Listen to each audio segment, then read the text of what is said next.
Alrighty, so Miigwech, hello, Annie, Bojo, welcome everybody. Thank you for coming. We're gonna open up this circle in a good way, and I'm gonna ask the most powerful Ojibwe warrior to open us up with prayer.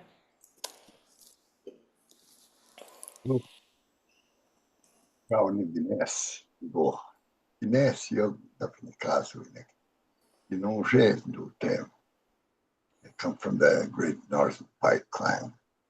Achina, ya Nishinaabe, I'll speak. Wanongum, ani mitag siyan. I was asked to do a prayer. Kanishna, kinogo at so kanage, and so dani mak, baby na matabiot. Bokseni migum ma chiwito keni miang, and so baby she go on manongum. Inenda gusiang we nongum emi nitamang wichi ang get we ne inanagata endaman we give me nitamang we give me shinamang give me namajuang give me shinanagata endaman iwe shubagusen minagu kino kinagegu kenda now shiny mishinam kinageu go away see marsh biminga baba kinasugegu guys nang anishinabe shpimigi nabe ibakuseni bigom kimishaeni miang en subebe shiguang kinageu go kinayamaga na kitigo nabe kinasugegu guys taging mahki bakuseni bigom kigino kimishaeni miang manongom ne dago siang kibime goshkutat yang kinageu go wesiag ma wit kamiga babam seot kababa moteot ye we bibi kanga to shiot we gino she to tem skote simkina ibakuseni mendem gegi no kanshna kinagegu gikenda nao we be me shiem siang kibisheni mianga mano goshkutat ni we shibakuseni migo we gine maganagi Owe memi dage nimishongs yenin wega shinda mait kain shna kain nenda gusima nishna bet tish kwate tot kish owe memi dage sai da man ma chen sitwe dan kinawi no ma inenda gusigwen kibi bisindango noen Debwewin Ejina nagata in the moat and subebesh gun manongum Memengwaa Healing. Niwe eje pagusa in the man away mem in the gay kagishiot sitmanito me we to kele minan. Ni gwech ni sugoya ni gwech shiny machine. Oh. Oh, miigwech. Miigwech, Ralph, Miigwech. To hear the language, it's so beautiful. And even though I don't know a lot of it, my spirit understands it. And so I just want to say miigwech and Gija Winneman, Kazagan. I love you very much. You've been somebody that has nurtured me in a way that no one ever has. You have helped me become the person that I am because you showed me what love was. And when I think about who I am today and the work that I do, it's just love. That's all it is. And it's something so simple, yet it's so complex for people to understand. So it brings me great joy to see you and to have your support and to hear your beautiful words and just for our spirits to be reunited and reconnected through this sacred way. in this sacred circle. So I say miigwech for opening us up. Um, I'll introduce myself in the way that I know myself. Ani bojo, kanabarabit mikinakwe, memengwaa bamashi, ni mama bijakau gichida, indishnakas, wabashkeshu dodam, nishnabe metikwe indao. The names that carry me are Sitting Turtle Woman, Butterfly Gliding, and Mother Buffalo Warrior. That's a new one. A new name that came to me through ceremony, through Sundance. And all those names carry great significance, and each name carries a spirit. So I'm doing my best to honor those spirits. I'm doing my best to honor those names that carry me in a good way on this life journey, in this earth walk. So we've come here today. I come here as the founder of Memengwaa Healing. I'm sitting here with my two founders, my co-founders, one of my, like, pretty much my ceremony family, right? I say miigwech to the people that have come to support and that sit with me in love and kindness. And I also want to honor the people that have come to me with questions, because I believe that those questions are valid, and I have no problem sharing truth. I have no problem sharing the truth of what I know and my story. So we've been asked who we are, specifically who I am, who my auntie Lynn LaValle is. We've been asked why we are doing the work we're doing,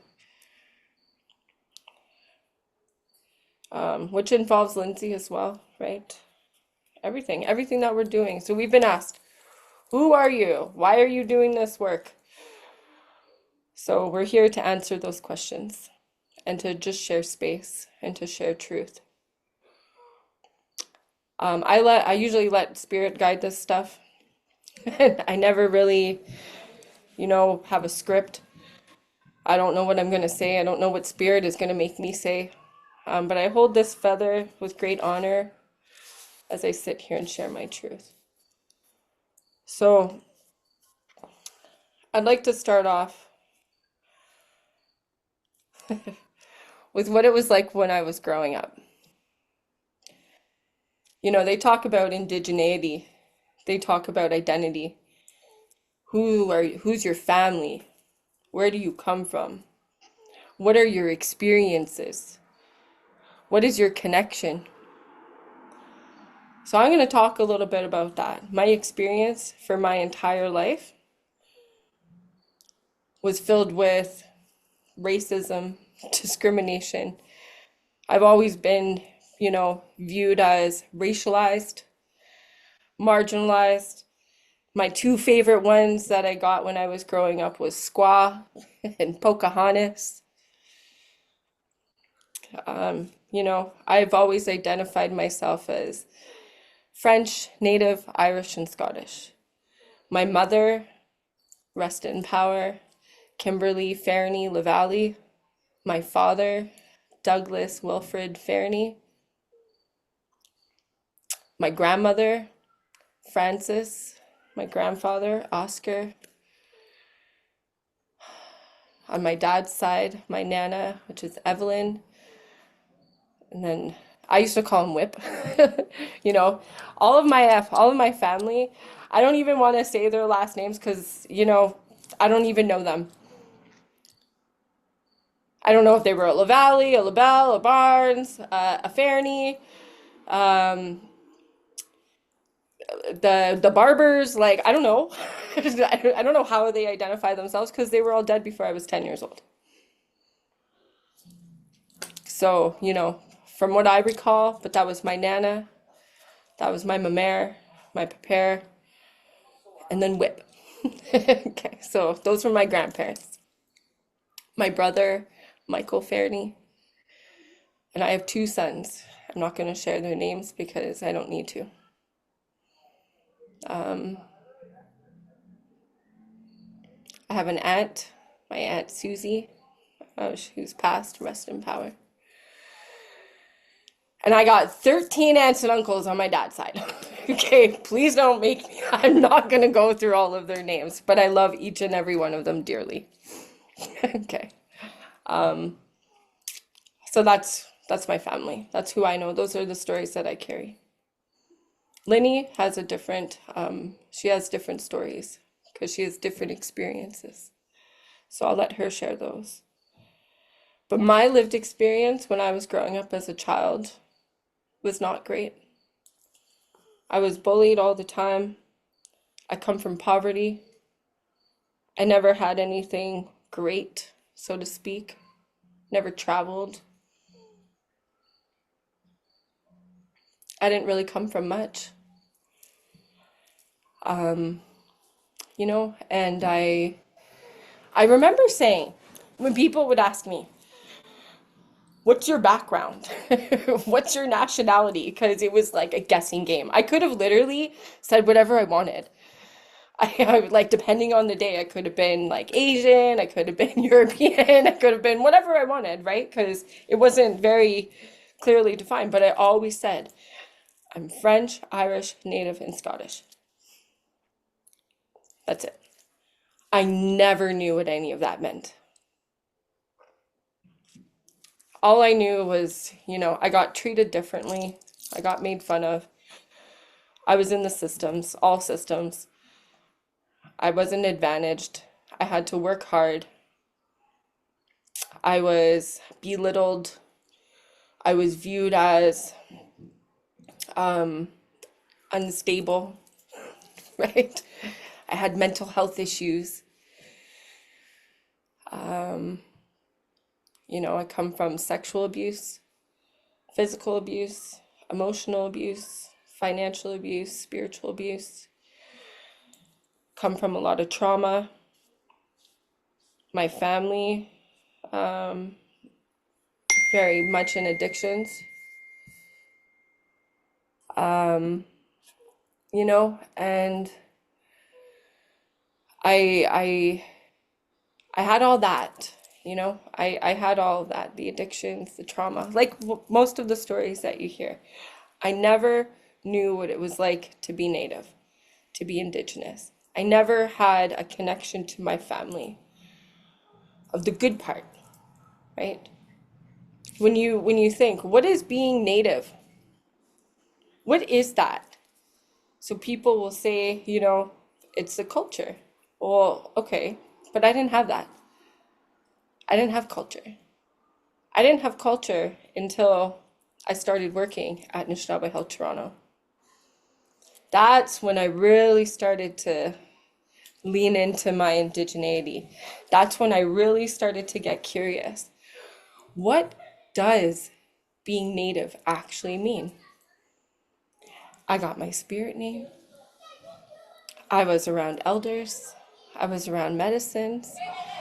And I finally felt a sense of belonging, some wholeness, some clarity.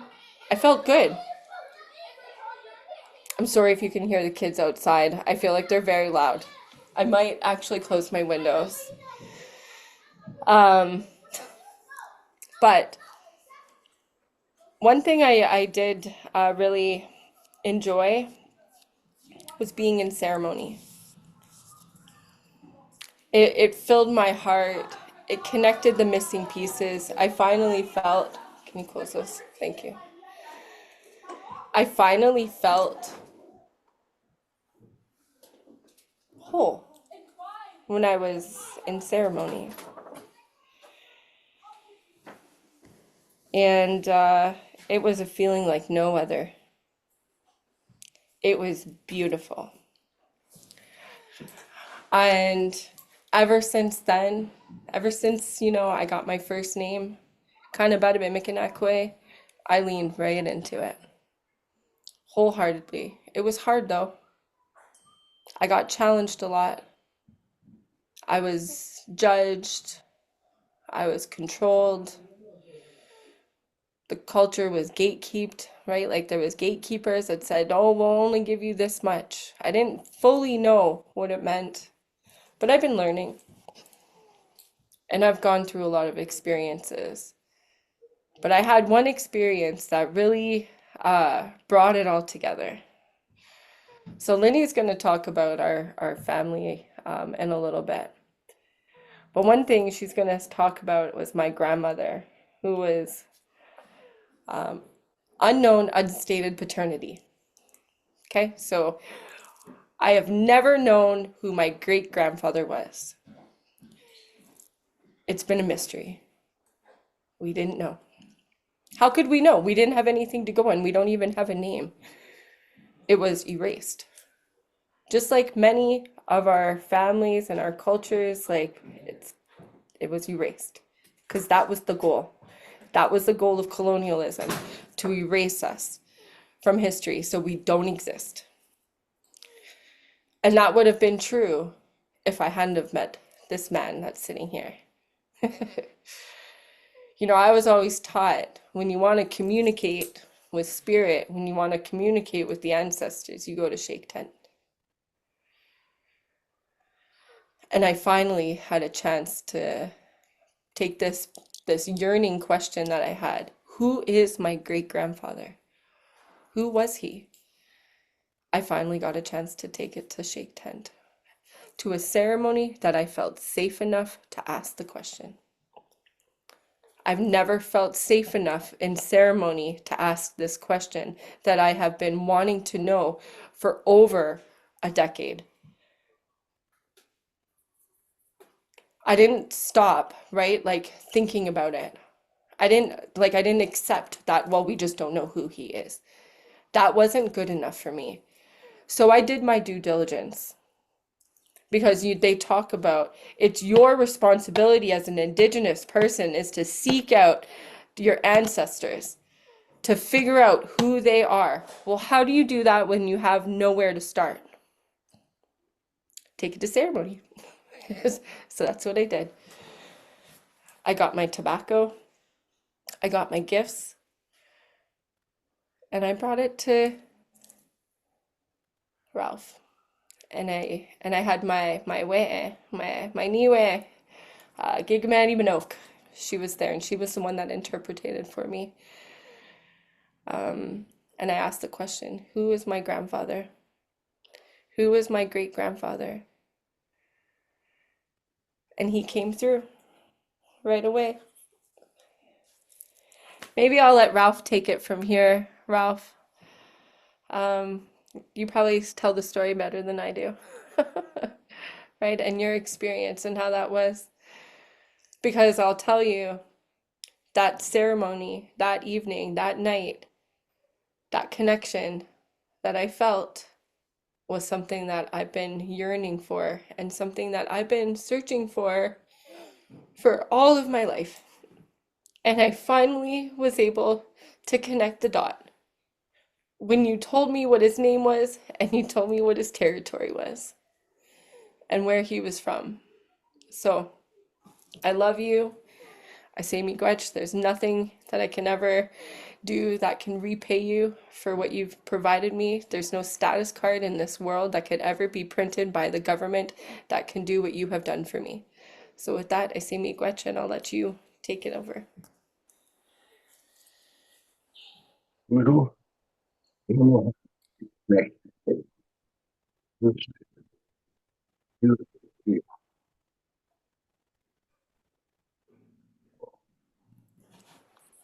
phone. Can you hear me? We can hear you now. It kind of cuts in and out. So I was going to turn on my phone here. My phone speaker seems to work a little better. I can hear you So perfect now. is that right? Yeah, you're good. Okay. So hopefully the voice will stay. Pagkaon ni Vines indigo. Vines yung napinikaso rin ginusendo tem. I'm named after the Thunderbirds. Pagkaon ni Vines. And I'm the most powerful Ojibwe warrior that's ever walked the face of the earth. I I believe that. I say that with total competence that I know that I am a powerful spiritual being. And I don't just say that out of any other thought than to try and also spark that inside of you. Because each one of us has the capacity and ability to be able to connect to the oneness of the Creator.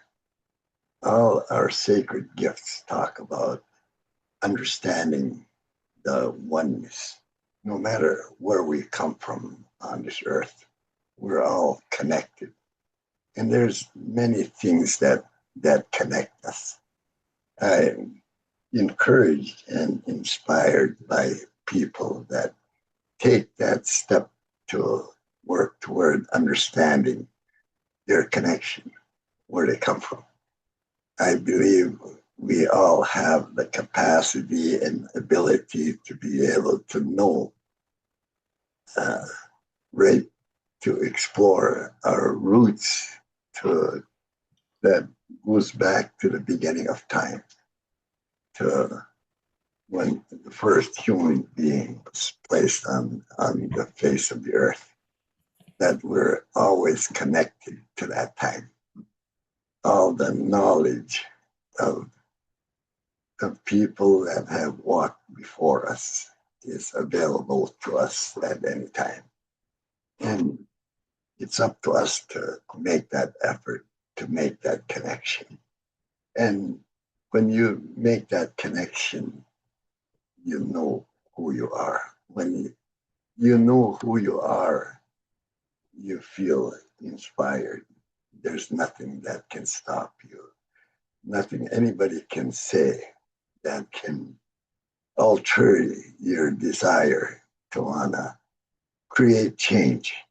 We are powerful human beings that have the capacity and ability to influence the world that we live in, to be able to create an environment that is so powerful, so filled with love.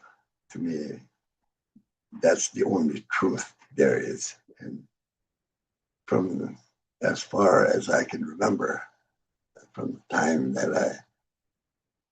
when I was being told about what my name meant, pretty well everybody in the community had that responsibility to continue to remind me as I grew up of what that means when I was given that name, Jean Duvenes, that I was named after the Thunderbirds.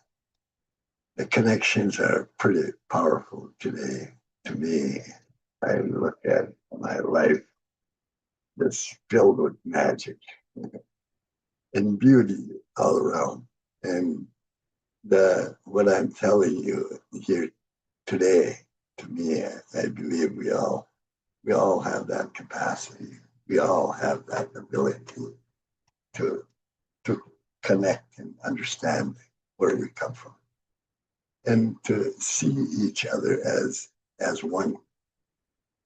That we all come from that same source of energy, and we can't get lost in anything that separates us, whether it's the color of our skin or the language that we speak, that we need to let go of all those barriers that are built to keep us separate and and box us into a certain area where we're not allowed to do certain things because of color of our skin or because of the language that we speak. I believe each one of us has the ability to be able to work toward understanding whether it's the languages that human beings speak, the language of spirit, or emotions.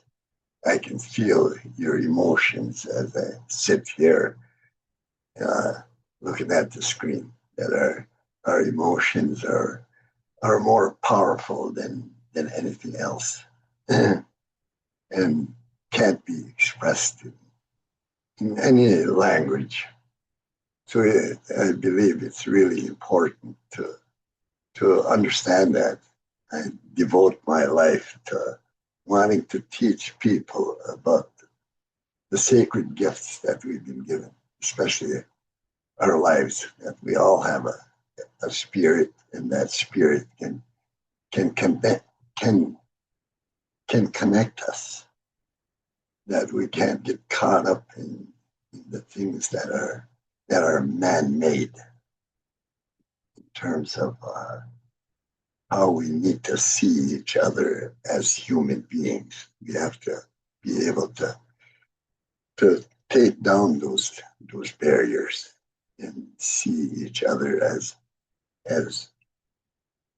uh, spiritual beings that have been given an opportunity to experience this world of form, where I believe we have a sacred obligation, not just to ourselves, but to future generations. I'm, I still consider myself a young man. I'm, I'm over 70. I just had my birthday a couple of days ago.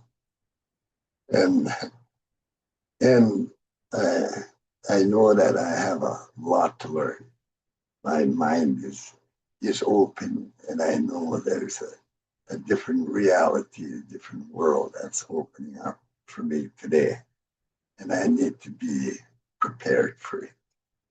And if I box myself in and limit my world to, to the knowledge that's been collected by human beings up to this point in time, then I'm really limiting my own capacity and ability.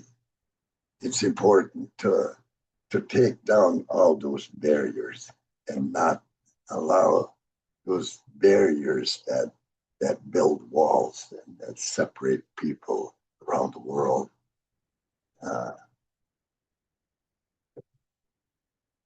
to allow those barriers to fall away and see each other as human beings.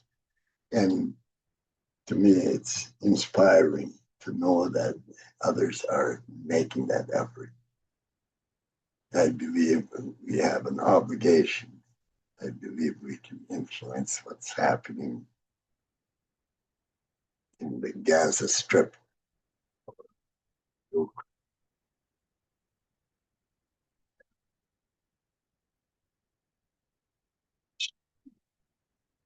take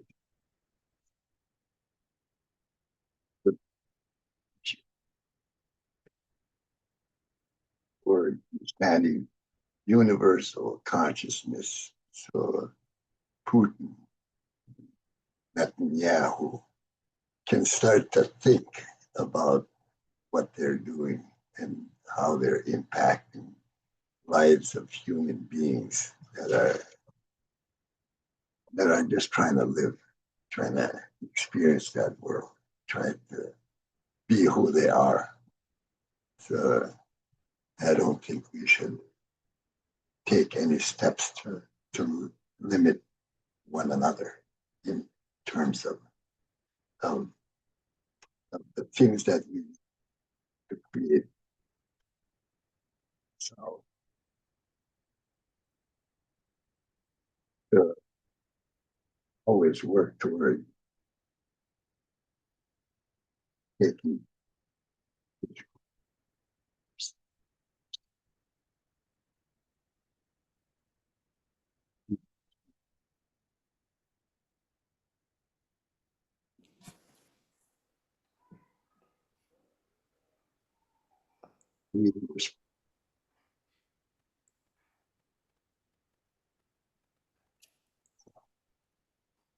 I think you're, oh, yeah, you're cutting in and out again. yeah. Some of the things. Um, Say it again. No. Yeah. So I'm not sure. I'm not sure if my phone is picking up the sound or just, I think it's just my computer, the speaker on my computer. We heard like the majority, like you were talking about Gaza, right? And Yeah. Putin and how we all need to come together and like break through the barriers, right? And you're right, right? All of these, to see the humanness and to see the oneness, the spirit of people and removing all the barriers. You've always talked about that, Ralph, and that is something that has actually really influenced Memengwaa, and the work that we do. Um I want to share just a little bit about, in terms of that shake tent that you did. I am going to touch on it because I want to say the name. I want to say the name of my great grandfather and how you've shown that, because as you talk about, you know, seeing people for who they are, and bringing the language and bringing, the name. When you talk about your name, you say it with such pride, right? And you hold with such great honor. So my great grandfather's name was Gio Satang, Anishinaabe man, and he was from the Thunder Bay, Lake Superior area there, which I guess would be Treaty 3, no? There's a number of treaties that are based around Lake Superior. Okay. Treaty 3 is, I don't think touches that area. No? But is Yeah, it like the Thunder Bay? yeah. Okay. So the Thunder Bay, I think it's Treaty Superior Robinson Mm, Treaty. mm. I think that's what it's called. Yeah, There's you did say it in the language. What's that territory called in the language? Chickamee, Chigaming. Chickamee. Okay. Um, Beautiful. And so some of the things that you shared with me, it made sense, eh? So I talked to Shirley a little bit earlier. I was finally able to get in touch with my niwe, which is your sister, right? And she told me to share my name, how I got my name, and the ceremony. And it's interesting. So this was before we did that shake tent. I think a few months, right, running our camps. So I am going to share that because this is the connection. This is how beautiful it is. So for those that need to know, Ralph and I, we ran camps. We ran healing camps in Nigigunsa First Nations. I was sought out and I was asked to come be the coordinator for these camps. Based on the work that I do in community, with my education and all of my lived experience, I was asked to go to that community and to help out. And I had the privilege of meeting Ralph and Shirley and all these beautiful elders. It was amazing. Very different than what I've experienced in my life. Very different. Man, oh man. You go from Toronto and then you go up to up there, huge difference. But in like the best way possible, right? I was just surrounded by so much love. The love that I was given by you and Shirley was just profound. And so I remember because they were talking, we were writing down things that, the participants wanted to know. And they said the namesake. And I remember, what do you mean namesake? What's that? What's a namesake? And they're like, the gifts you get when you get your name. I'm like, I didn't get no gifts when I got my name. What are you talking about? What is this? So I asked, right? And it was interesting because, Shirley was telling me about the protocols and how you guys do naming ceremonies out there. And I thought, wow, that's so beautiful. And then Shirley talked about a name that had come to her. And she had told me the story of she thought it was the name of a little girl in community. But it turned out that that name, that little girl, was already given a name. And so Shirley's been carrying this name and she didn't know who it was for. And the minute she said that, my whole body had shivers and chills, and I knew in my heart, in my spirit, that was my name. And so I asked, I said, so what would one do to receive a naming ceremony out here? How do you go about that, right? Because I wanted to honor the tradition. I wanted to honor how you guys do things out there. So Shirley told me what I need to do, right? With the gifts and the tobacco. And coming up there, right, as I'm like, I don't have gifts. I didn't have anything, right? So I took literally the things that were on my body, my jewelry and whatnot. And I went and offered her tobacco. And I said, I think that's my name. And she said, so she took the tobacco and she said, oh, okay. And she's like, all right. She's like, I'll see what they say. And she said, and she told me how to prepare. She's like, what you're gonna do is you're gonna make a dish, right? You're gonna get your gifts ready, and I'm gonna check in, and we're gonna see. It'll be this beautiful ceremony. So I think that there was about 3 days in between, um, and for those 3 days, I really like put my intentions. I was like, oh, right, like I felt so good. I was like, ooh, I'm gonna get a name, right? I was like, I wonder what it is. Um, and I remember that these little purple butterflies were flying all around me all the time, right? Like I'd go to the bathroom and there's these little butterflies, like just everywhere, little purple butterflies all over the place. So we get to the day of my naming ceremony. And I remember we were in the teaching lodge, right? And this beautiful, right? I brought the gifts. I sat with her. I was kind of scared. I was a little nervous. I didn't know what to think because I've never been a part of such a beautiful ceremony. When I wouldn't get my names in Toronto, this is your name, that's it, bye, right? It wasn't like this. This was something so beautiful. So I just went along with the process. Um, and she smoked her pipe and she told me what my name was. Memengwaa Healing. But at that time, she told me who my helpers were, and she told me what my colors were.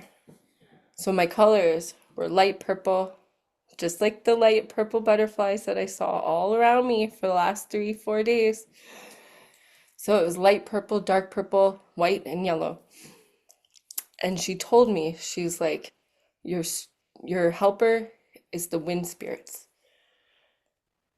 The wind spirits are your helpers, specifically the southern wind. That's my strongest. And I'm also deer clan. That's where the deer sits, right? So it was so like so many connections, right? So many dots. I was like, oh, right? I felt, once again, that wholeness. I felt so good. And then months later, when we did that shake tent, you told me my great grandfather, Giyo Satang, but that translates back to a whirlwind. It's like a wild wind. So right then and there, I knew that my great grandfather has been guiding me this entire time, and he's one of my strongest helpers. And honestly, that's all I got. That's all I need to share. That's enough. I'm the most powerful Anishinaabe Kwe to ever walk the face of the planet. And if anybody thinks any less, then they can go take it up with spirit. Because you know what? Everything that I've been given, everything that I've been through, everything that I do comes from love. And I was taught that through love. I am love. I am medicine. I am land. I am connected. I am enough. And that's it. And I've never felt so confident in my entire life to sit here and say that. And honestly, that confidence has come from the love that I was given. So today, this is all I do. I love my haters. I love, I love all of them. I love every being. I truly try each and every day to only see life and this world through the eyes of Creator. So all I see is love. And that's something that has defined who I am. And it's really one of our guiding principles, one of our biggest mandates, okay? Our vision at Memengwaa is just to create a place where we can just love people. Love them for who they are, where they're at. Come as you are, we will take care of you.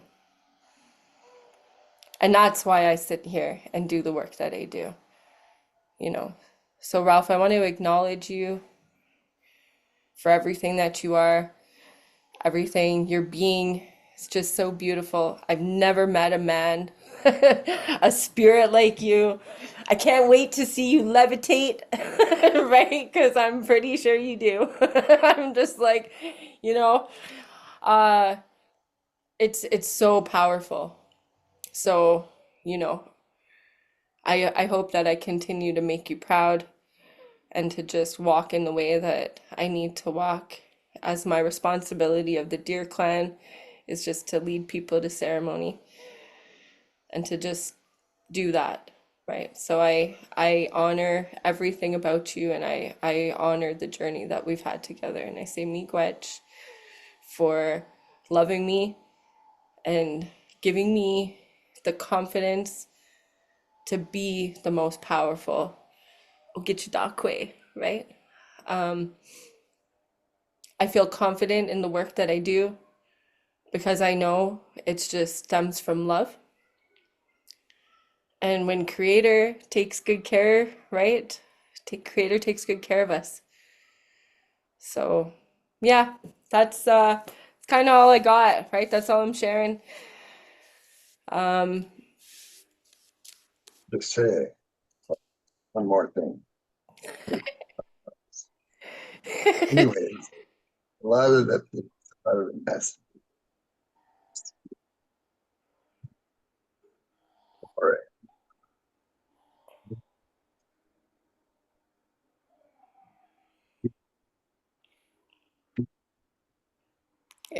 it's cutting in and out, Ralph.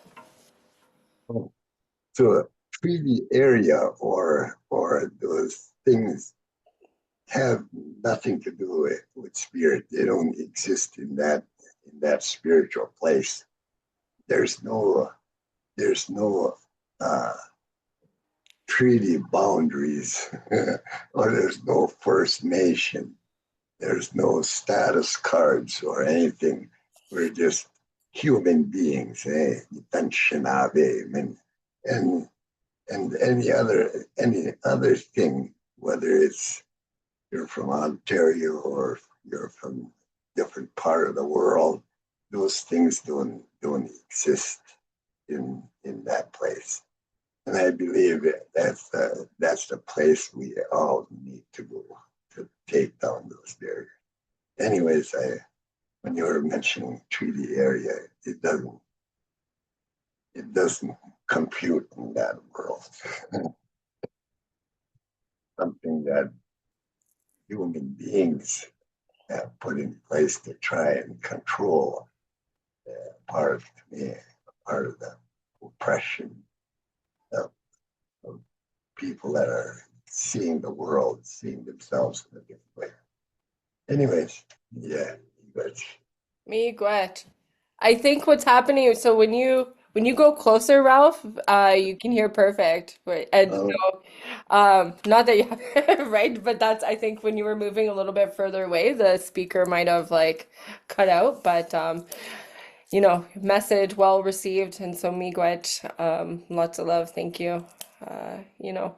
Your powerful words will continue to guide the work that I do, and the work that Memengwaa was founded on. I strive every single day to be like you, to love and to teach and to guide people the way you have done that. Um, I look up to you and I have so much respect and honor for, the stories that you've shared. I don't care how many times I've heard them. They're so amazing, right? And when we did that work together, running those camps, that was something really, really special. And just the way we were able to inspire and guide and sit with people while they faced, those demons within themselves. Um, Everything you do, I'm in awe, and you're exactly, the person that we need more of you, right? So I just try to be like you, right? And just to love people. I've never experienced that kind of love, and it's something really, really special. And happy birthday, right? You are like a big kid, and you just like to play. So, it's it's nice to see, right? Miigwech.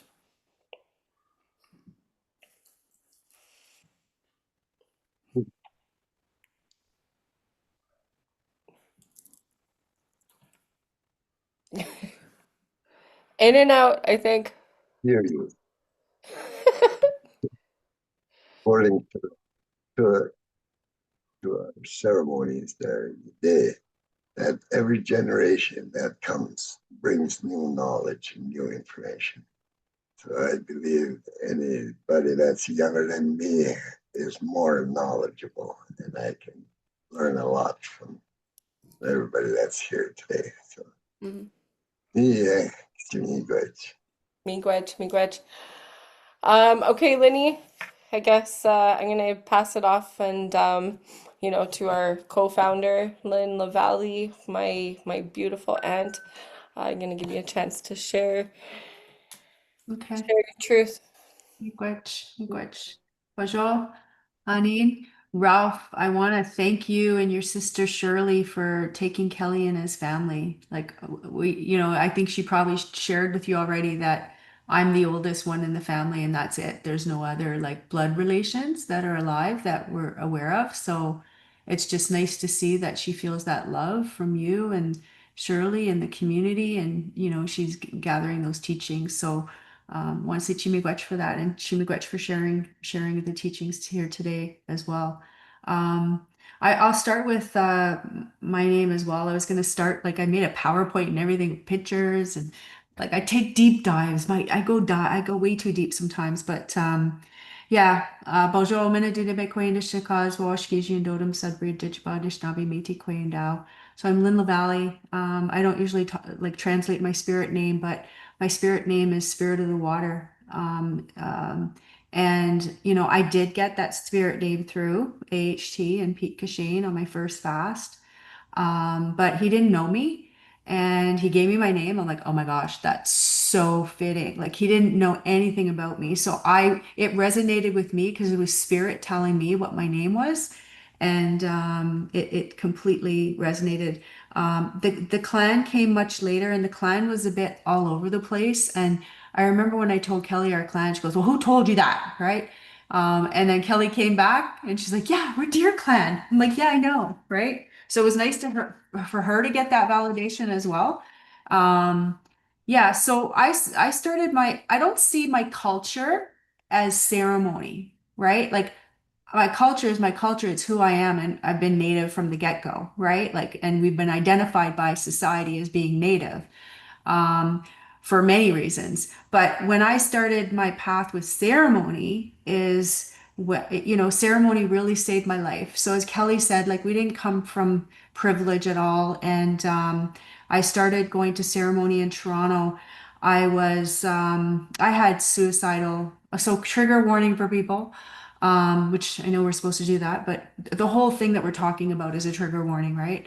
Um, so yeah, I had, suicide attempts throughout my life when I was like 13, and then I had another suicide attempt I think I was 29, and I was dating someone at the time who was in and out of jail. And in jail, he experienced ceremony. He said, "You really need to go to this." And so I ended up going and speaking to Grafton Antone, and Grafton Antone sent me to a program at Council Fire. And it was interesting because I felt when I went to Council Fire, I was coming full circle because I grew up in Regent Park, which was right at where Council Fire is. So I went to that program and I met Vern Harper. And right away, I don't know if you know this, but when you meet someone and you kind of connect with them, and it's like everything else disappears, and it's like this light, and you're just connecting. You're like, I'm going to know this person and I'm going to know them well. And maybe that's our spirit connecting. But I was like, he reminded me of my dad, and connected with Vern Harper and started going to Vern Harper's lodge, his Four Directions camp. That was my first ceremony family. And that really saved my life, connecting with Vern and connecting to ceremony. And I walked with Vern as his Shkabe for 20, 30 years, 20 years. He passed away in 2018. So I got a lot of teachings from Vern, and Vern really worked with, some people might look at Vern and say, well, he's not like critique, right? There's all this critique, but Vern worked with a certain, like, people from all walks of life. And that's how I connected, right? Like with street people who were, addicted. And so yeah, a lot of my first knowledge came from Vern, but I went to also AHT was my provider for healthcare as well as for traditional. And I started going to fasts. And the reason I went to AHT, I didn't have money and I felt guilty not being able to donate money, right? So I was like, okay, if I go to AHT, it's an organization like they're not asking for money. So it was really money that drove me to going to AHT, which sounds so terrible, but I really connected with some of the healers there in a really good way. And that's where I went fasting year after year after year. So that's my connection to ceremony. And I started that path. I don't remember how old you were, Kelly, but you would come with me to the Native Canadian Center. And one time we're downstairs in the basement in the bathroom, and you said something to me. I can't remember the context of the conversation, but you lived your life as a Native person because that's how people identified you from the get-go. Like no one ever, like you always were identified as Native. So when we went to the bathroom, you asked this question about someone in the bathroom who didn't quite look as Native as you, and you whispered, "Are they Native? Or are they First Nations?" Whatever you said, and I said, "Yes." She goes, "Why aren't I? Why aren't we?" Right? And I had no answer, right? Because it's that status card, right? Um, so anyway, I kind of went down that path a little bit, but what I wanted to share is just some pictures, right? And I'm going to try to go as quickly as possible. I realize it's 8 o'clock. I know, Ralph, you might have to leave, but hopefully you can look at some of these pictures because I think you're going to love them. Um, so just let me know if you can see that. Can I hear somebody? Because I can't see people. Not yet. Oh, you can't see it? Uh-oh. You need to share.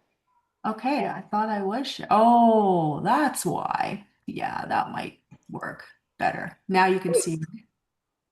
Oh, Okay. Yeah, we can see it now. oh, that's so cute. Yeah. So this is me and Kelly. We went to a photo booth. Remember those things, those photo booths that were in the mall? I think we went to Gerrard Square. So this is Kelly. And I was sticking out my tongue in selfies well before you guys are doing the selfies with your sticking out your tongue. And then this picture here is Kelly and I can't, obviously my hair was dark, so I hadn't stopped dyeing it. I went gray very early on.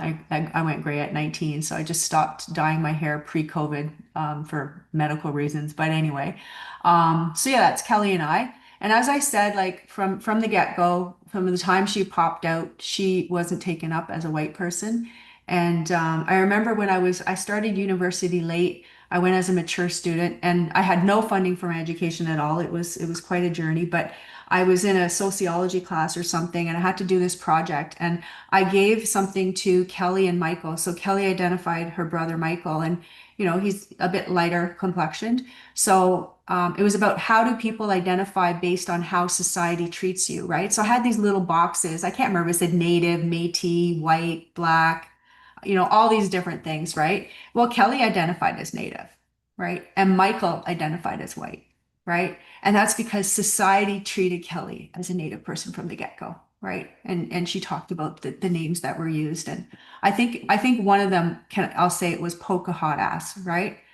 That was one of them because I remember, right? And they call you all kinds of names. So my mom was Frances LaBelle. She was born a LaBelle. And the middle picture here is really the family that I grew up with. So my grandmother, my mom's mom, is on the other side. My grandfather, Norman Godin, is in the middle, and my sister. So me, my sister Suzanne in the middle, and my sister Kim, which is Kelly's mom.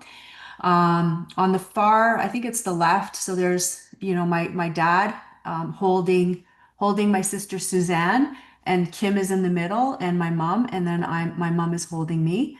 That's me with my dog in Regent Park where we grew up. And on the far right is me with my grandmother LaBelle and my grandfather Godin. Here's a couple of other pictures just of me with my grandfather, my sister Kim, Kelly's mom in the middle, the three girls here, the picture of my mom with Suzanne in the baby carriage and my sister Kim, and then my sister Kim at her first communion with Suzanne and I. Um, I just kind of highlighted that picture there because I thought I looked really cute. So I'm going to talk about godparents, and I'm going to talk about the families that we were connected to. And what I'm talking about today is not really a story of connection or reconnection. It's a story of disconnection because I want you to know why we don't know and why Kelly doesn't know. And Kelly already identified that, when she was, I believe she was 6 when my mother died, right? And she was 10 when when my father died, her grandfather. So she had no older ancestors, older people in our family, except for me and my sister Suzanne and her mom on our side, not her dad's side. So my godparents were Frank and Helen Godin. That's me getting baptized, and they were my grandfather, Norman Godin's brother, Frank, and his sister-in-law, Helen. But they died really early on, like before we left Sudbury. We moved from Sudbury in the 70s, and I was born in 1966. So before I was, I think, 7 years old, both my godparents had passed away. My sister Kim, so Kelly's mom, her godparents were my grandfather, Norman Godin, and Nancy LaBelle. And these are the Godin and MacIver family. So I want to say a little bit about them. So this is me. I went to Paris in 2013, I believe it was. And Philip Godin, who was my grandfather's dad, he died in World War One. They were a strong military family, like many Métis in Manitoba. And he died in World War One. And that's his mom, Emma MacIver, in the middle. This picture was actually sent to me. I can't remember who sent it, but it was in social media, and they said, "I believe that's your grandfather, or your great grandfather." So Philip Godin is the one kneeling down in the trenches there, and he died. I think it was in May uh, 1918. So again, this is my grandfather Godin, Emma MacIver. I believe that's one of her daughters, and Joe and Norman. So my grandfather with his brother, and that's me with my grandfather in that picture with the very bad lighting. Like that was when they started to go color, and the color photos didn't turn out very well. So this is my grandfather Norman, and he worked for the railway company. And this was when he was he could walk, right? By the time I was born, he had suffered a stroke, and it was a massive stroke, and I knew him never to speak. He walked, with a limp. He ate, with one hand, and was very shaky with that. So he never regained everything, but he lived 17 years. But he spoke 3 languages. He spoke French, English, and Anishinaabemowin. And this is what I remember. So this picture to the right where you see my grandfather is in the lighter color, and these are his brothers, and his brother Alphonse is sitting on the chair of the couch. They could tie one on and they would have lots of parties. And I remember this. I remember the table. And then Alphonse is down in the picture, and his brother, and the brothers are all in the top picture, and I believe that was at their mother, Emma MacGyver's funeral. And then Suzanne, oops, sorry about that. Um, where are we going? Suzanne's godparents.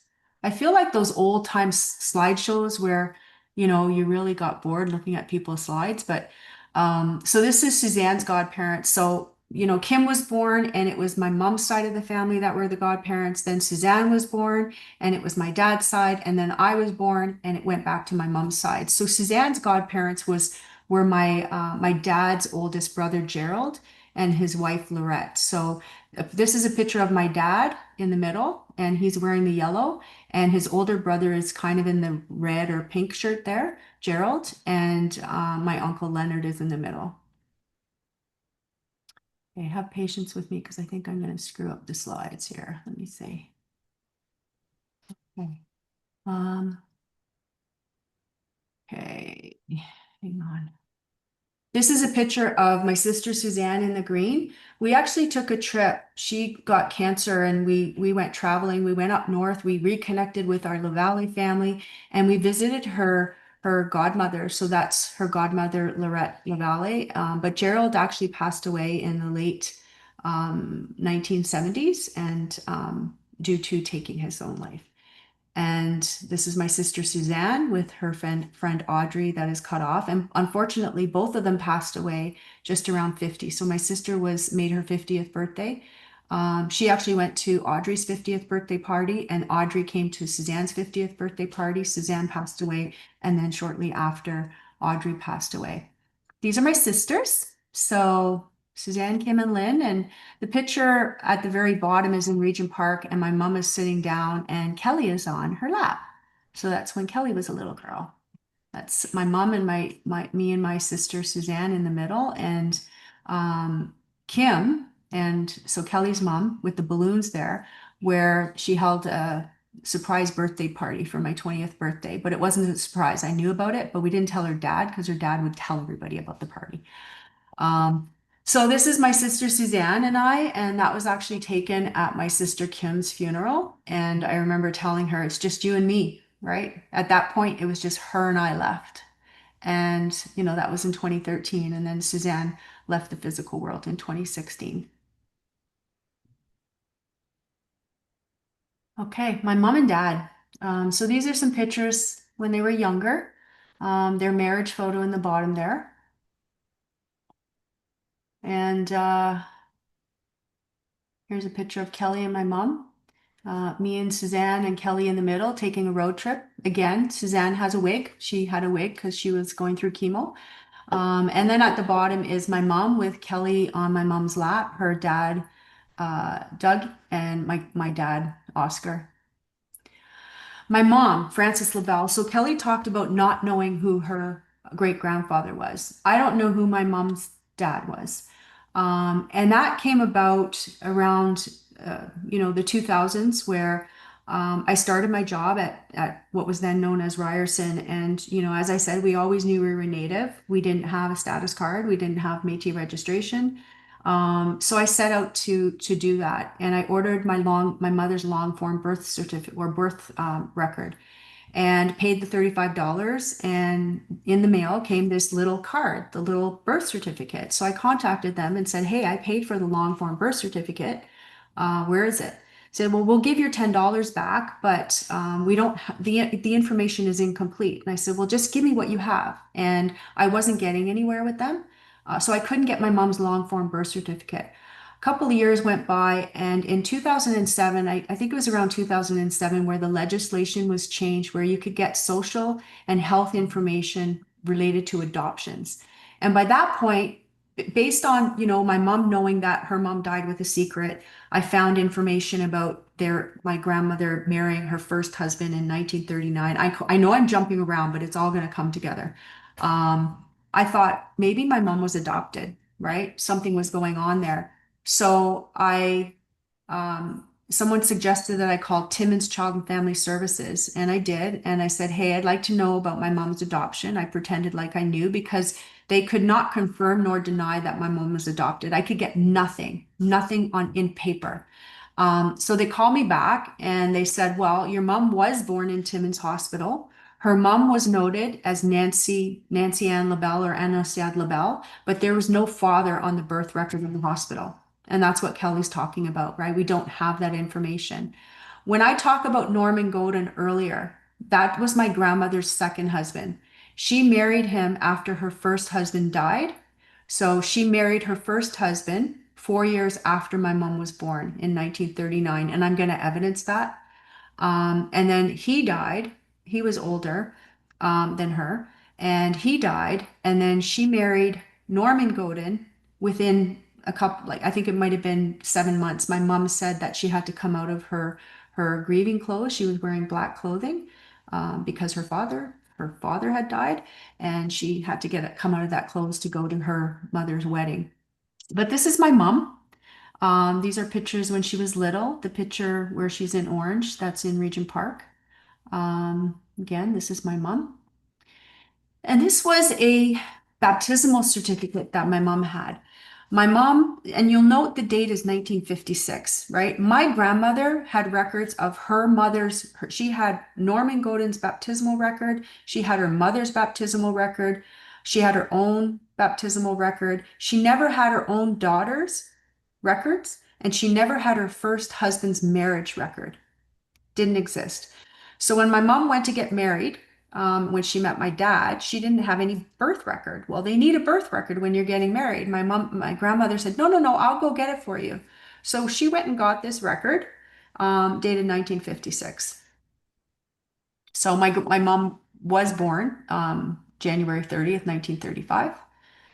And I'm sharing this with you because this is the priests or whatever record they create when children are born and they're baptized.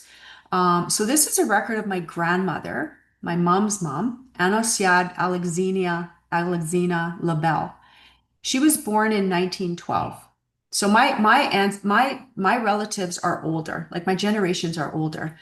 The priest, for some reason, put in the column that so this is a record from 1912. Remember that. The priest put it in the column there that she married William Barnes at a church in Timmins in 1939. And I was like, wait a minute, my mom was born in 1935. That must have been a 4. Maybe they screwed up and the 4 was a 9. Like every time I found something that said they were married in 1939, I'm like, yeah, that's a mistake. So we have that record. And then I found their marriage record, and they were married in 1939. So it validates what Timmins Child and Family Services told me, where 4 years after my mom was born, my grandmother married William Barnes, and then they legally adopted my mom. So he wasn't her biological father, but they legally adopted her. And my mom never knew. My grandmother never told my mom.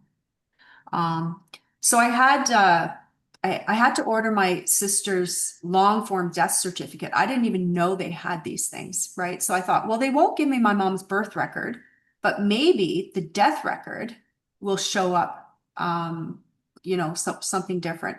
And I have things blacked out because I'm not sharing information about my sister Suzanne's family. She had triplet boys. But yeah, it says my mom, Frances LaBelle, born in Timmins. And those are all the records I have. So what do I know about my LaBelle family? I know very little. And this is where I talked with Kelly today, and I felt sick, just like I know this. I've been finding records for a very long time, and I have to take breaks. But these are pictures that I have. The picture with the little girl holding someone's hand, that's my grandmother. The person in the middle is my grandmother's grandmother. And the picture on the left. I know my grandmother is the one with the hair, short hair, the taller one, and I'm not sure who the other person is. Did my grandmother have siblings? She never talked about them at all.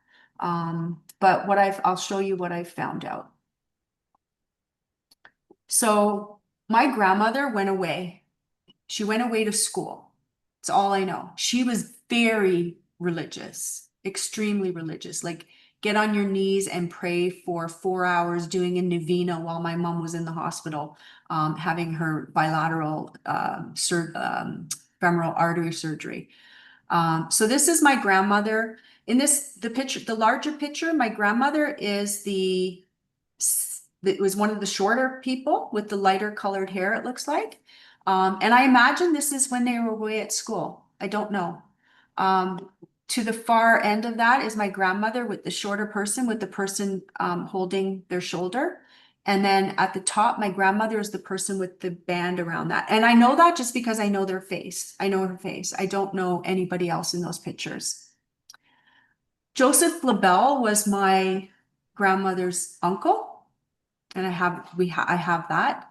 The middle picture is my mom, the little girl with her mom. And the picture at the train station in Maniwaki is my grandmother. When my grandmother died, she had different things. You know, I said she didn't have a lot of records. She had, you know, she didn't have the record of her mom or her daughter and her own husband's first marriage certificate. But I also found this, and I had no clue what this was. So we have Nelson, we have Joseph, we have Blanche, we have her, which is Anasiad, we have, it looks like Dan, it ends up being Daniel, and then Narcisse. Narcisse was her dad, right? And Albina Lafont was her mom. But my grandmother was born in 1912, and I presume these were siblings. And I ended up finding information online with respect to birth records. And this is the part that kind of made me really, I don't know what to make of this at all. So I know my grandmother went away to school, but Nelson, and he goes by Francois, birth in 1909 and death in 1910. And then Blanche, birth in 1911 and death in 1911.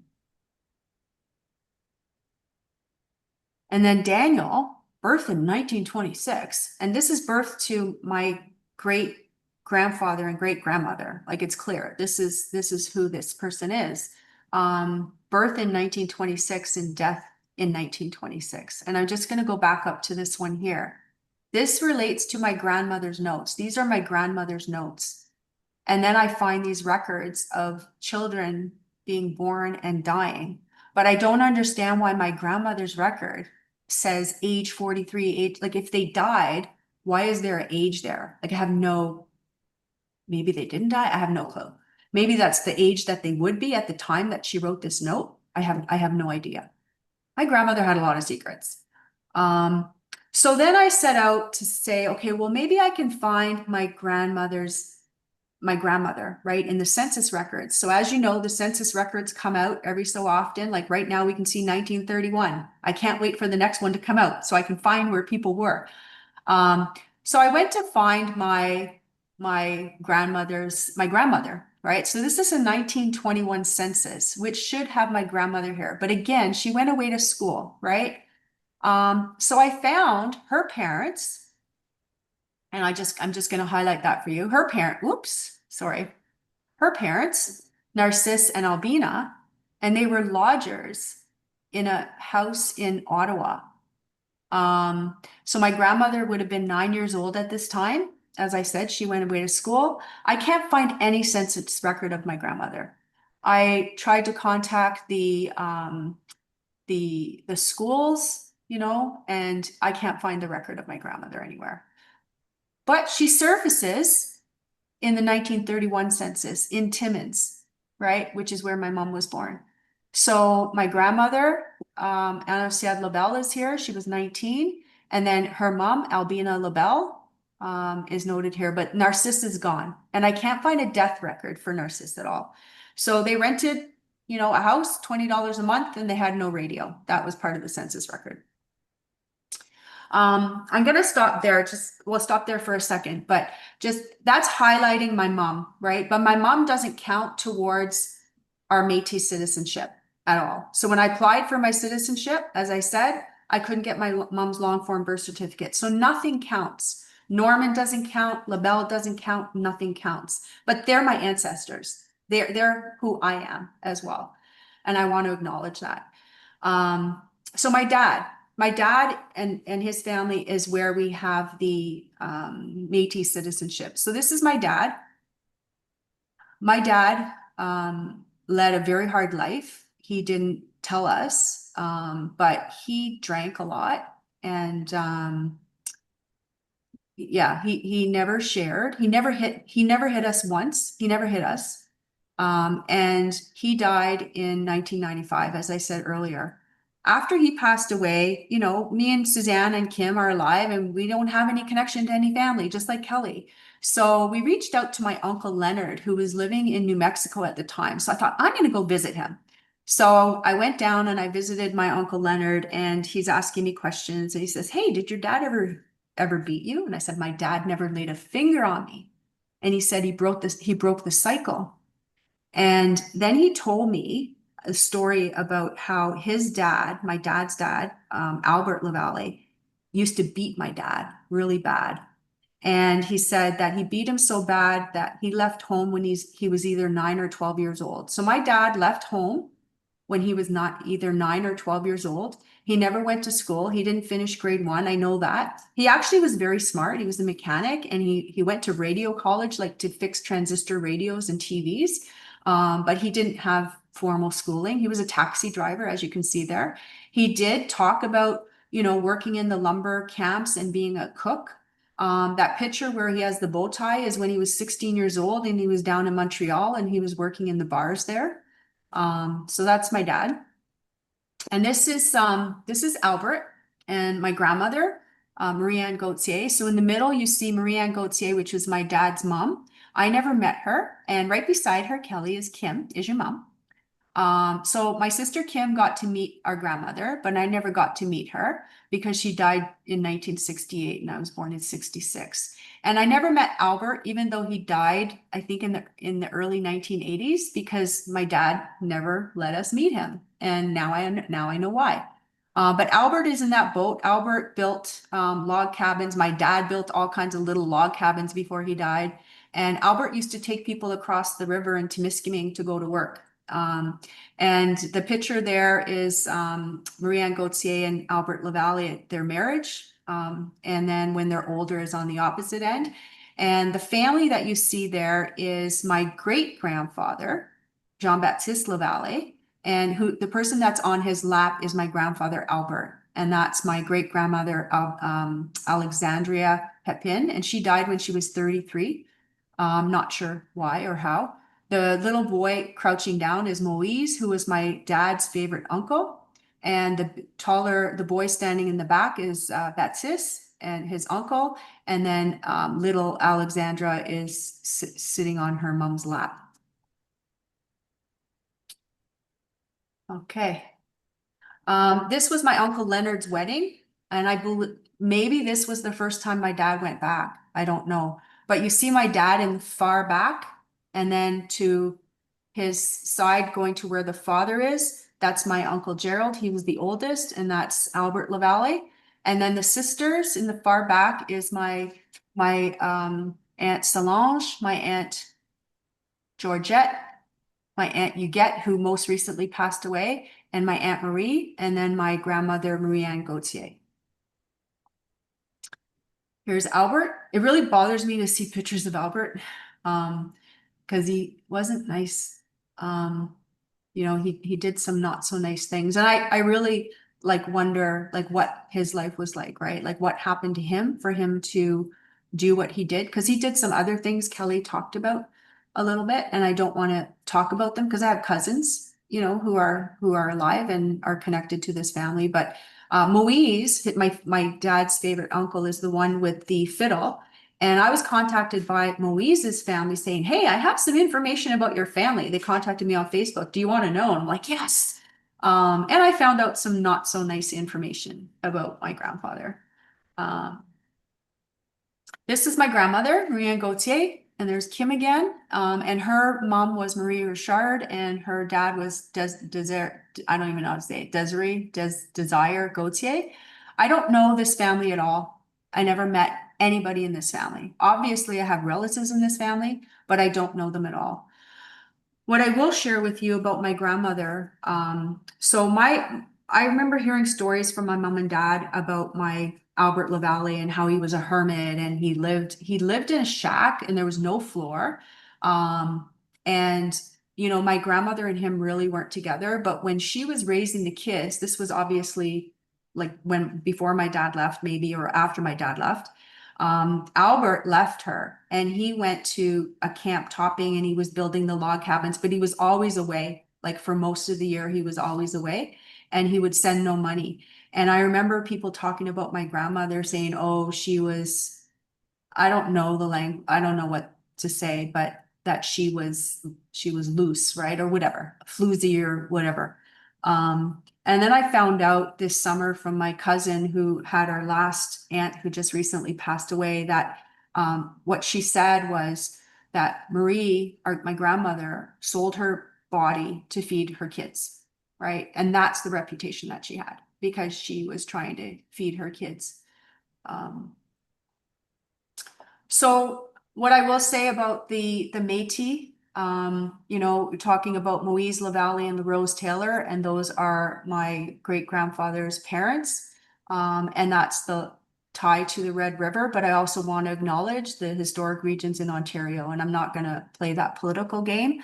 But they had 12 kids, including my great grandfather Jean-Baptiste, along Mattawa to Miskiming. The baptismal record of one of Jean-Baptiste and Regina LaValle, their child Emile, notes my great great grandfather Moise and Rose Taylor, and they put Rose Algonquin Taylor on there. And then the records for Rose Taylor are really difficult to find, but she may have been born in Wolf Lake.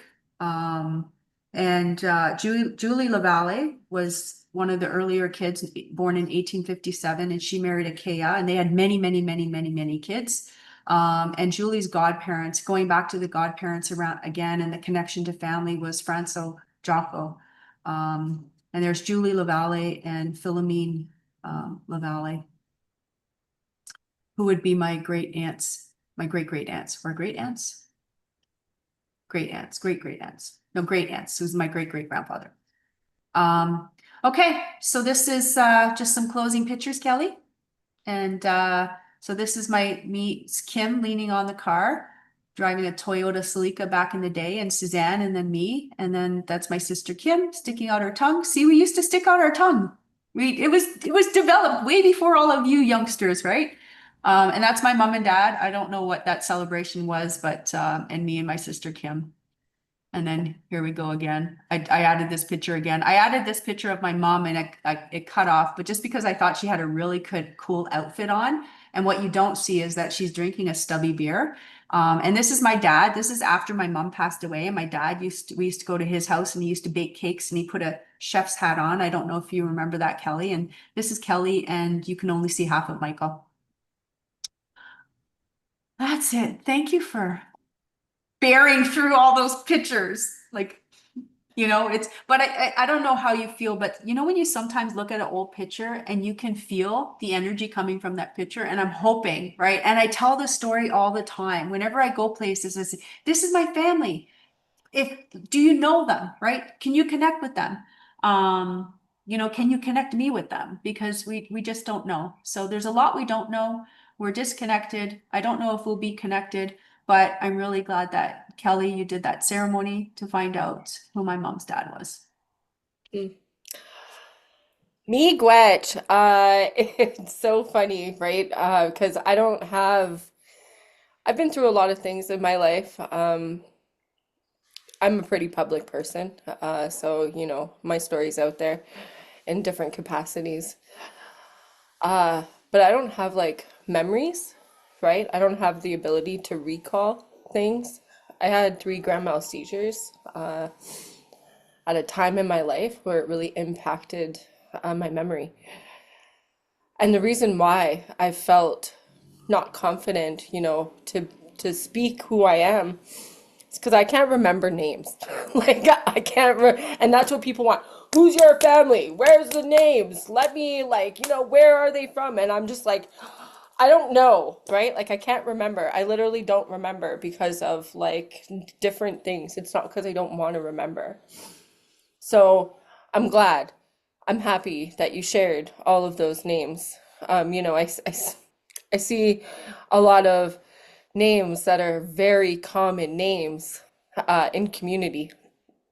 I see lots of them, so there it is. Feel free, look it up, do the work, explore, right? Because I think we've done a lot in terms of connection and ceremony, the digging. We've done our work. We've done our due diligence. We've searched and searched and searched, and this is what we've come up with. So with that, I think Linny and I are done. I'm gonna pass it on to my Can I just beautiful say what, sister. can I Oh, just say one more thing? I forgot to mention about one more thing, sure. Memengwaa and where we are, right? So, I know you shared this, Kelly, about how your mom passed, right? Can I say it? Yep. Okay. So, my sister Kim, she passed of a methadone overdose and it was administered by the methadone clinic. That's all she had in her body. It's not like she went and took an extra drink or took something else. But she was literally killed from the methadone clinic.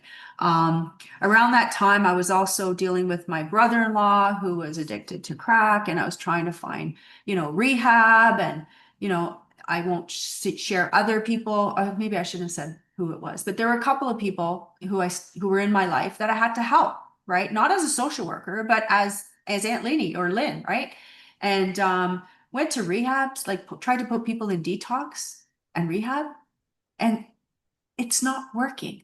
So, way back, it was over 10 years ago, I was like, we need land-based detox. We need land-based rehab, right? And then so Kelly became a student at TMU in social work, and I teach in social work. I'm not a social worker, but I teach in social work. And, I had her do a project about researching land-based rehab, right? Specifically in land-based detox. And what you said, Ralph, about the next generation being smarter than us, right? That's what's happening here with Memengwaa, right? And that's the work that Kelly is doing with you, in community. And it comes from our experiences and knowing that this healthcare system is not working. This healthcare system continues to kill us, right? And it's those the land-based detox. I didn't think the detox could be done. I remember talking to Kelly. I'm like, oh no, no, no, we can't do detox on the land. We have to do that in a hospital. People might die. And Kelly's like, people detox all the time on the streets, right? So, there was that younger generation teaching me, right, that you could detox. And there was someone else in my life who, dropped them off at a detox place, went home, did their clothes, went back to the detox place. They were giving the person the same drugs that they were using on the street, right, while they were in detox. And the person said, I don't want to stay here. And I was like, oh my gosh. So I let them stay at a place that I had there. Because I was going through my own issues at the time, and I let them stay there. And I brought a healer in, and the healer worked on this person, and they detoxed in that place, right, on their own with the medicines. So I knew it could be done, and you don't have to be in a hospital. That's it. Sorry, Lindsay. Miigwech. Very true. And so I am going to pass it over to my beautiful ceremony sister, Mashkeke Nebe, one of our co-founders. So, Miigwech. Take it away, Linz. Miigwech Nyalgoa. I was waiting for you to say my Mohawk name. Not yet, not It's yet. a long one. No, You I gotta know. practice. I know. I'll let you do that. Yeah. So ani bojo segogwego se wadis mishkike nebe shakota renyon ni ja and aranko and dishnakaz mizike endodem oswego Mrs. Sagit Kandinjaba. So I'm one of the co-founders of Memengwaa Healing. And my English name, most people know me as Lindsay Lickers. And one of the names that's my Ojibwe and Anishinaabe name is Mishkekinibe, which translates to medicine water. And I just recently, at our fasting camp that we run, um, just recently received my Mohawk name. And that translates to she brings the people together in the spring. And I'm Turtle Clan, and my dad's side of the family is, more specifically, my grandfather's family comes from Six Nations. So they're Mohawk and Onondaga. And my grandmother, my sweet Oxo, my Nokomis that I live with, her birthday's coming up too. She's going to be 88.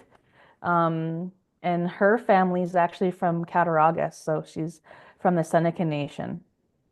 And so that's my dad's side. And then my mom's side, that side of the family, their status is with Mississaugas of Credit First Nation. And they're mixed, they have a mixture as well there. So from the father's side, so that would have been her grandfather, is the Ojibwe side. And then her mother is also Mohawk, but Mohawk from Delaware.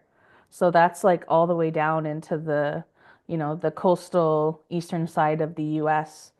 Um, and just trying to think of like, so on both sides, I'm in a different situation, right, than my sisters here, in the sense that, especially for the Onghoe people, it's really well documented, like very documented. And I think that has a lot to do with how we governed our people, right? How we had our wampum shem and how we had the clan mothers and the faith keepers and all of that roll call, right? Um, but admittedly, like today, a lot of that system's fractured too, right?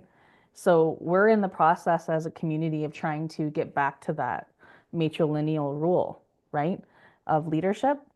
And so I know a lot of my cousins on my mom's side are actively doing making those steps, right, to try to reconstitute the families and to kind of get back to, the original roll call, of the Confederacy itself. Um, and I guess just to, for so if you really wanted to know, right, in terms of identity, you could find all of that information. And even on my mom's side, it's pretty well documented. I'm very, very actually privileged and fortunate that I do know that and I have access to it. I know my cousins on my mom's side have been able to trace back all the ancestors like 6 generations back. So that's impressive, right? To be able to actually have all of that and have the family tree.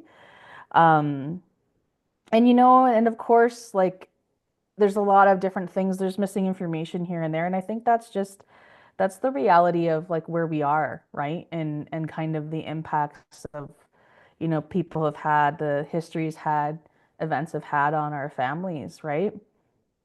But I guess I'm trying to think of like where I start. So for me, like I said, you can find that information out. Um, but for me, I think what I want to kind of focus on, because yes, we're getting questions, and I echo what my sister said in the beginning about the questions, right? Um, I actually don't have an issue with questions. I think that, even when we connect with each other, right? Like we're always asking the same questions of ourselves. Who are you? Where are you from? Who's your family? That's pretty standard stuff, right? That we ask to help us in relation to one another. So that's not the part that I take the issue with. What I do take the issue with is the how in a lot of this, right?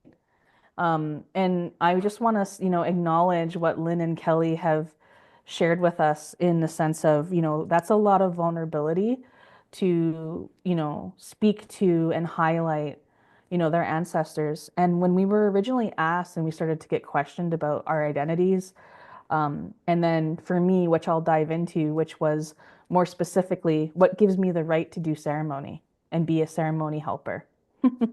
Okay, I'll get into that. But the main thing, though, I wanted to just highlight is, when we were being asked this, what I kept thinking about was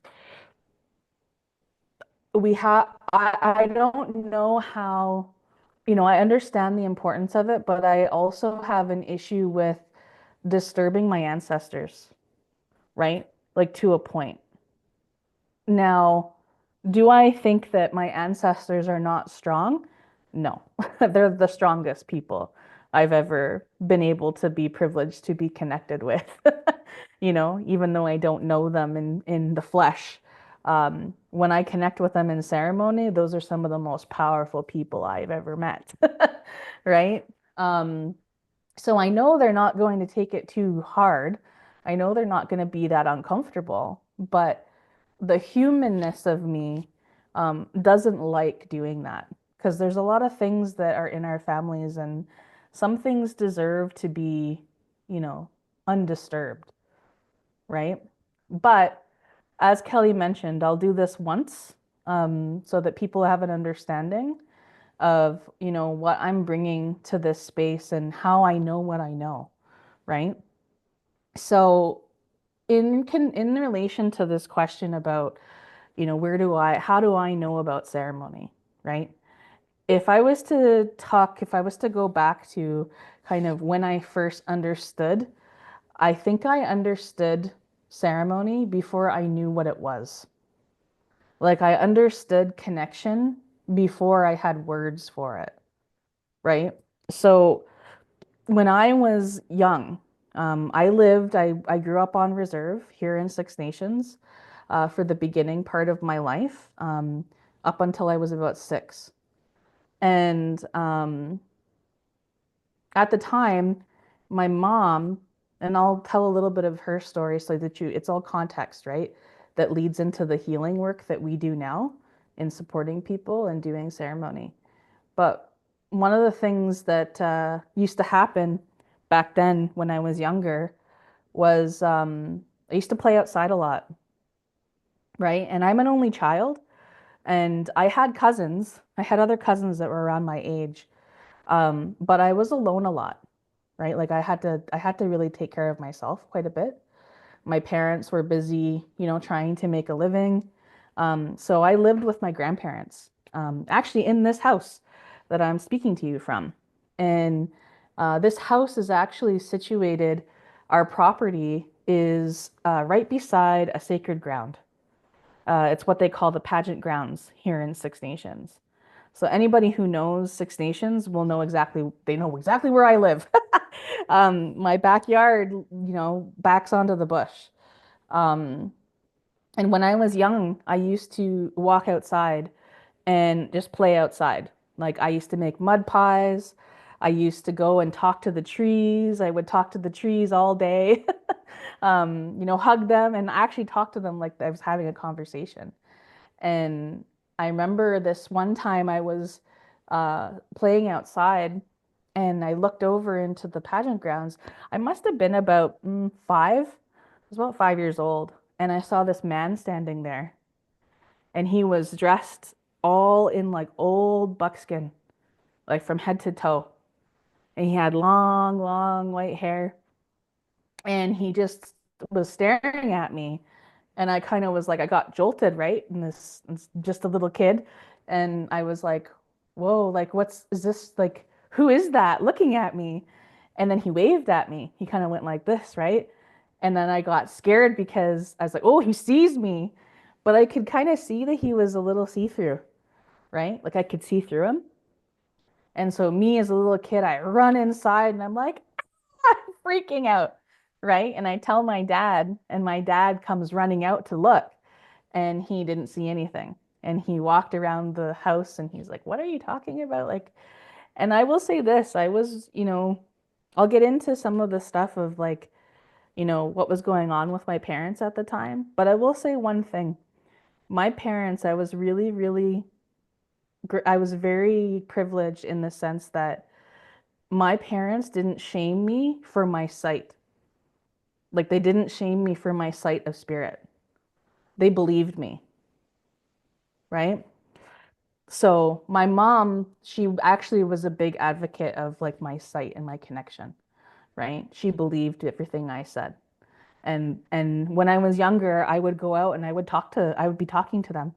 So my mom told me like that, don't be afraid. It's okay, right? She said it's okay, and you can tell them that you can tell them that you don't scare you, whatever. And so I would do that when I was outside, and it became pretty normal for me where I would be outside talking to spirit, right? Talking to the ancestors. And so that was never like a not a normal like an unnormal thing for me to do. Um, and so I used to do that quite a bit. And once it got to the point, probably in around that same time, my mom, you know, I won't go into all of my mom's story because that's her truth to tell, but my mom had a really hard life, you know. We have residential school survivors and day school survivors on both of our sides of the family. My grandfather that I grew up with, I found out later, was also a day school survivor. Um, so we have a lot of the similar challenges, right, that kind of go along with that in our families. But my mom in particular has, she had a really hard life from the point where she was 3 years old until she was, a young adult, until she met my dad. Um, so by the time she had me, that's when all of her stuff started to, her shadow started to kind of kick up, right? Um, but so what my mom did is she actually got connected with Native Horizons. Anybody who knows the Ontario Native Horizons is a pretty well-known mental health and addictions center. And is it a coincidence that we're so passionate about mental health and addictions? And here I was, a 5-year-old, hanging out with addicts and people who were, seen as like not good people to a lot of other people, who were there getting healing, right? So here's me, little me, I'm in the center and I'm just hanging out with people who were in the middle of their healing, right? Making stuff with them, learning how to make moccasins and, all these kinds of things. And the same thing there, also talking to spirit, right? All the while, because that's what I used to do a lot when I was by myself. And so my mom worked there for a while, and then I went into my first sweat lodge when I was 7, and I lasted all 4 rounds. Um, and I remember when we went in, my mom was kind of concerned. She was like, I don't know if she should go in, and I remember the healer at that time being like, she'll be fine. She's good, right? And they really believed that I was going to be okay. And um, I won't share kind of what happened in there for me, because some of these things are meant for us to know, right? And then, as we said, we're not going to share everything. But that's one of the times where I started to understand, like, oh, wow, like just the whole other world opening up, right? For my small mind, my child brain. But, it really just continued and amplified, right? Like from that time. And so we got a bit older, and my mom and dad, they broke up and they separated. They got a divorce when I was about 9. And so that started the moving around a lot, went to other schools and had to deal with a lot of discrimination.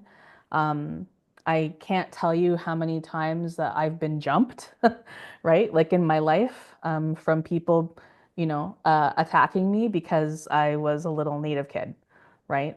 Um, and also because I think because of the way I looked at the world and my understanding of like connection and spirit at such a young age, it made me weird, right? So like a lot of the other kids, the way I talked and the way I would talk about things, or I would be like, "Hey, do you see that thing?"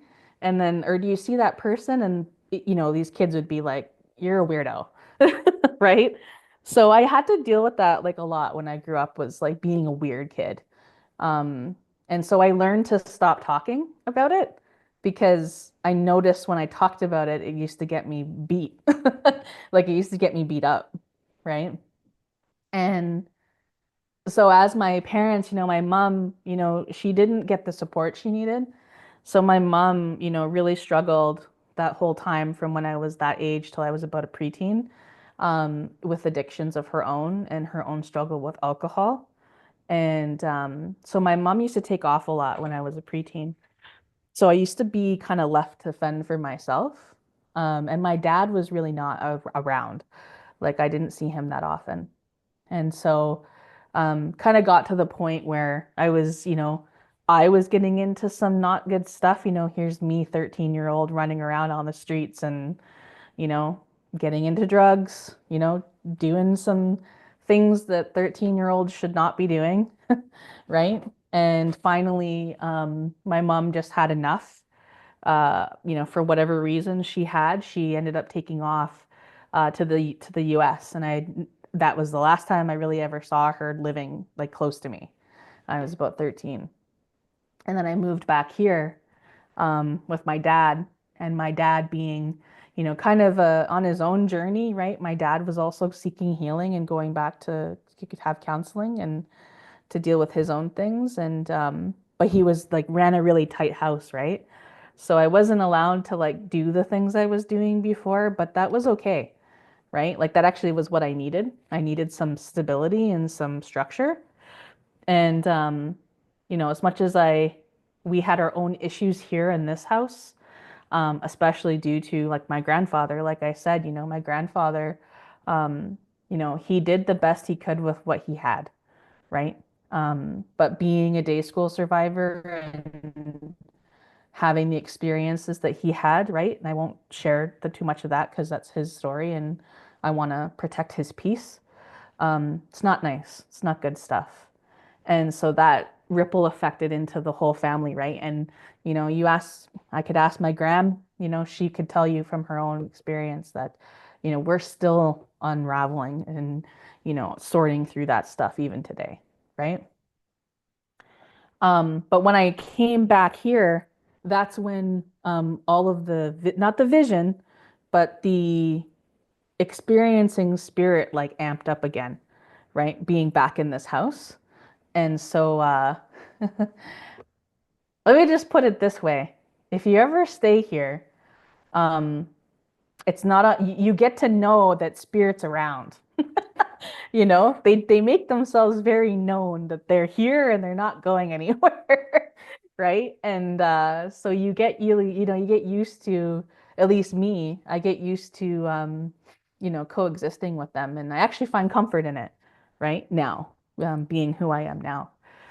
And but the next thing that happened was where this really starts, like where the ceremony part starts for me, is when my grandfather passed away in 2011.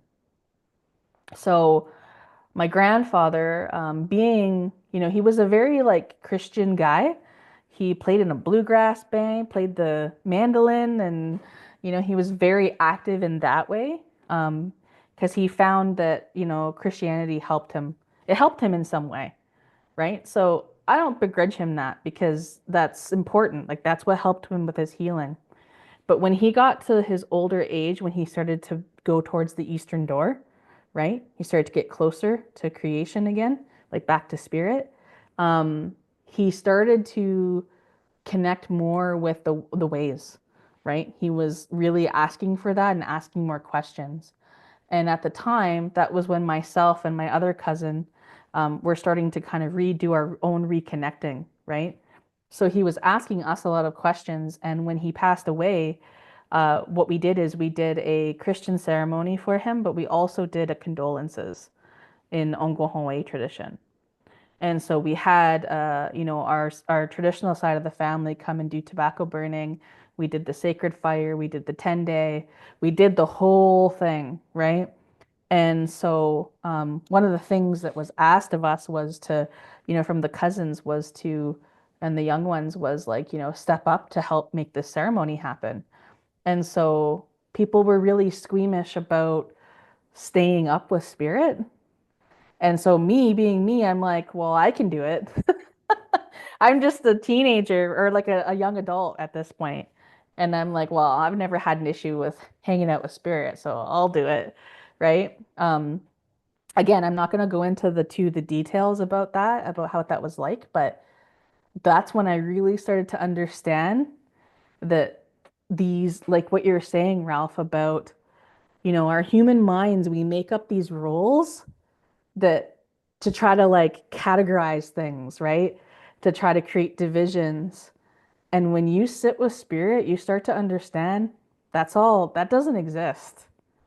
Like they're existing at the same time that we're existing.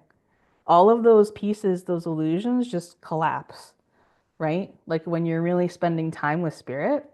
And that ceremony really, really like solidified connection for me, like in that ceremonial way. But the biggest thing for me was the last day when the speaker came to read the condolences for his tobacco burning. And what they kept calling him was the man with no name. They kept saying it over and over again, the man with no name, the man with no name. And I remember sitting there and feeling it in my chest. Like, I just feel like that's not right. Like, he has to have a name. How does he not have a name? And so I got it explained to me after that it's not that he doesn't have a name. Everyone has a name that creation calls you, right? That knows you by, if not a couple, right? It's just that he hadn't done his connection. He hadn't reconnected. He hadn't gotten to know spirit in that way. So I felt really sad for him. And I realized that, I don't have that. I don't have that understanding. I need that name. I'm going to get that. I decided at that point, I'm going to go get my name. Not, for me, but also for him. It's the least I could do is to get to know who I am and what spirit calls me, like what spirit knows me as. And so I went, I was living in the city at the time, in Toronto, which is funny to me because I feel like all of us were kind of going like this, but like not crossing paths, right? Because I lived in Toronto for like 15 years. But where I was working at the time was like my first job out of university, and that was at Native Child and Family Services. And so they had, I got told by the culture coordinator at the time was like, oh, they're doing naming ceremonies. And, time for you to go for pipe ceremony and you can sit with the healers. And I was like, I gotta go. I just knew I had to go. And so I booked my time and I went and sat in the room, my first time meeting this man. And here I'm thinking in my head, I'm going, oh, I'm gonna go meet this real old healer with like white hair and like all this stuff. And I show up, and for those of us that know, I show up, and at the time I didn't know this man. But I show up, and there's this real cool guy with like a shaved, like two, like sides of his head shaved. He's got like a little faux hawk going on. And I go in there, and I'm like, who's this guy? Like he's not that much older than me, right? And that person was James Carpenter, Gray Cloud. And I saw him and I went, what is going on? And he's like, oh yeah, so he does the ceremony. He goes, he smokes his pipe, comes back like literally no time, right? And he's like, oh, this is who you are. And I'll never forget what he said to me. And remember, I just met this person, right? And he goes, oh, we're family, you and I. And I was like, what? I'm going, what? Right? He's like, oh, no, we're ceremony family. He's like, we're going to know each other for a really long time. And I was like, okay, bro. Right? But what he told me was my name, and my Anishinaabe name came through. And he did tell me, he said, there's other names. He's like, but we can't give you everything right now, right? There's a reason why you have this one now. And you're going to get this information. But he said one other thing, which was there's power, right? There's power. You carry a gift of speaking, right? He's like, but also you carry a gift of truth. He's like, that's part of your medicine, right? And I was like, he's like, your story is a story of truth. And I'm going, I don't know what, okay, right? And so he told me to go out and tell the directions who I was. So I went out the door. I remember it like it's yesterday. I went out on the streets on College Street there, and I looked up, and I went to the went to the east, and I looked up, and I said my name, and guess what happened? It started to rain. It started to rain on my face, and I started to cry, right? And medicine water. It makes a lot of sense. So that was the first part of that.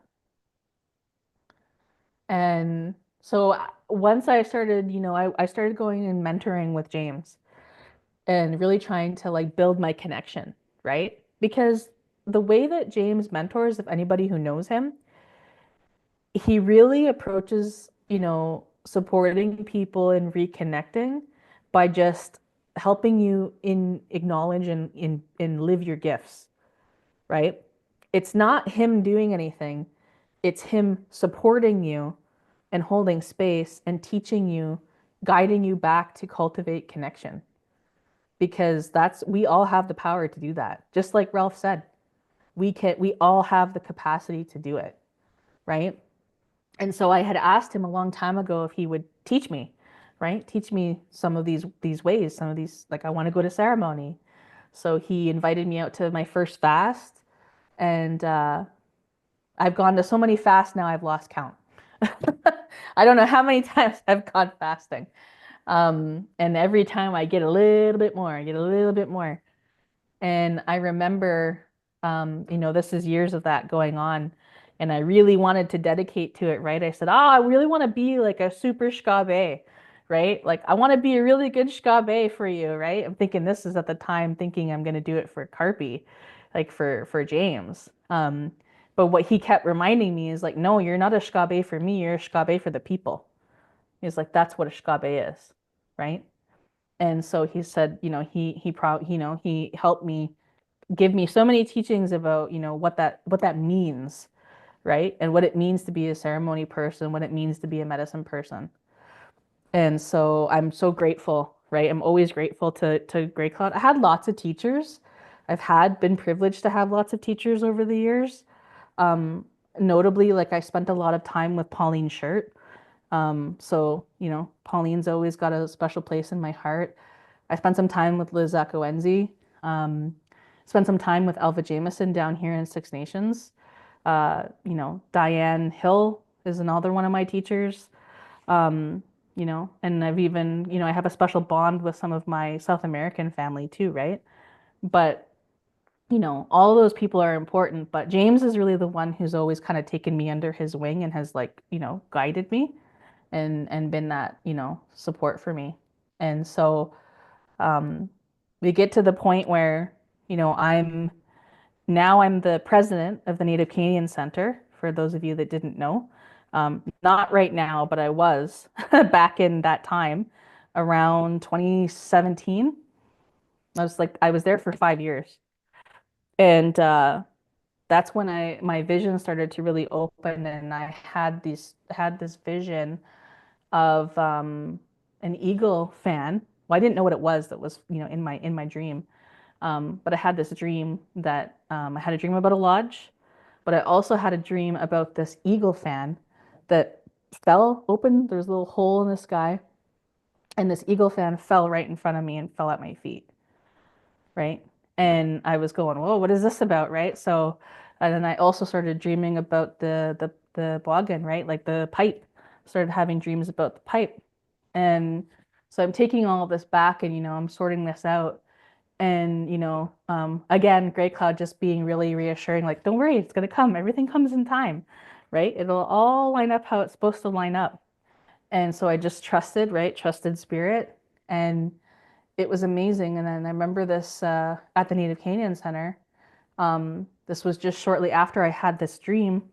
I was, or no, right before this. So there was a conference I went to with, and I had emceed because another part of the work I do is around supporting women in exiting from trafficking. That was a big part of what I was doing. Some of the healing work I was doing at the Native Women's Center, worked with Judy Sackney and Marianne Shufly in supporting, women to exit, and doing a lot of like that women's ceremony work too, right? And supporting our sisters. And so anyway, I went to a conference, an HT conference, and Liz Akawenzi was the elder. And I don't even know if she remembers this, but I remember meeting her and I was really excited to meet her, right? I'm always excited to meet traditional people. I feel like they're like my family, like immediately, right? And so I had met her, and she had been asked to do a fanning ceremony for the people, right? Like to, because it was a heavy conference. And I remember her taking the fan out, the eagle fan, and I was just like in awe of the fan because I had just had the dream about this fan, right? And so I was like, oh wow, like this is beautiful to see. And I remember Liz just like handing it to me and being like, yeah, go do the fanning.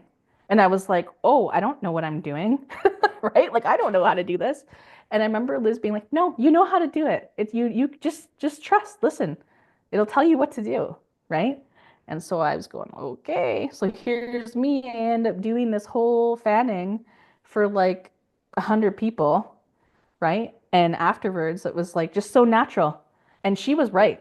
Like that fan did all the work. I just listened, right? I just listened and it told me what to do. And so after I was just like, whoa, I was just blown away. And then, a couple weeks later, I was at a board meeting, and I used to like to sit with the ED, and I used to like to sit with Pauline ahead of the meetings because, hey, I got an opportunity to sit with Pauline, right, and just listen to her, so and ask her questions, so and just have that time. And so I was sitting there, and Larry went and got Larry Frost was the ED at the time, and Larry went and got they used to get the Eagle staff out every meeting. And on the Eagle staff, I always used to notice there was this Eagle fan that was hanging off the side. And I remember I was looking at it one time, and um, you know, Pauline was asking, she's kind of noticing that I was looking at it, and she's like, "What are you thinking about?" And I said, "I don't know." I said, I said, "That fan," I said, "I never see it used. Like I never see her used at all. There's a lot of attention that gets paid to the Eagle staff." I'm like, "But I never see anybody, no, nobody use it, right?" And I said, "I guess that just makes me feel sad, you know?" And she's like, "Oh," she's like, "So it's talking to you, right?" And I said, "Yeah." I said, "I suppose." I said, I just feel like it's, it deserves attention, right?" And Larry was there, and um, I remember, they kind of like exchanged a look. And then Pauline went over there and pulled that off the staff and just handed it to me, right? I was like, okay, well, take it, go work, go put her to work. She wants to do things for the people, go do it, right? And I kind of looked at Larry like, is this okay? Because it's not, you know what I mean? Like, and he was like, "No, go ahead." He's like, "Take it." So here's me, I'm on the subway with this fan, this Eagle fan in TTC in Toronto. Everybody's looking at me, and I'm like, and that's actually that fan that's sitting right here, up on the wall here, and she does so much work. I take her to Sundance, I take her to Lodge, I've taken her to so many different conferences. She's traveled all over the place, and she does lots of good work for the people, right? And so I don't own her, I take care of her, you know. Um, and so that was the time. And speaking of the Native Canadian Center, again, I'm not going to go into too much of the story because, some of it's confidential information, and that's why I can't really talk about everything. But let me put it this way. That time was probably one of the harder times I had working in community and working for community, because I had to make some really tough decisions, right? When you're in leadership, sometimes you have to make decisions that, are not fun.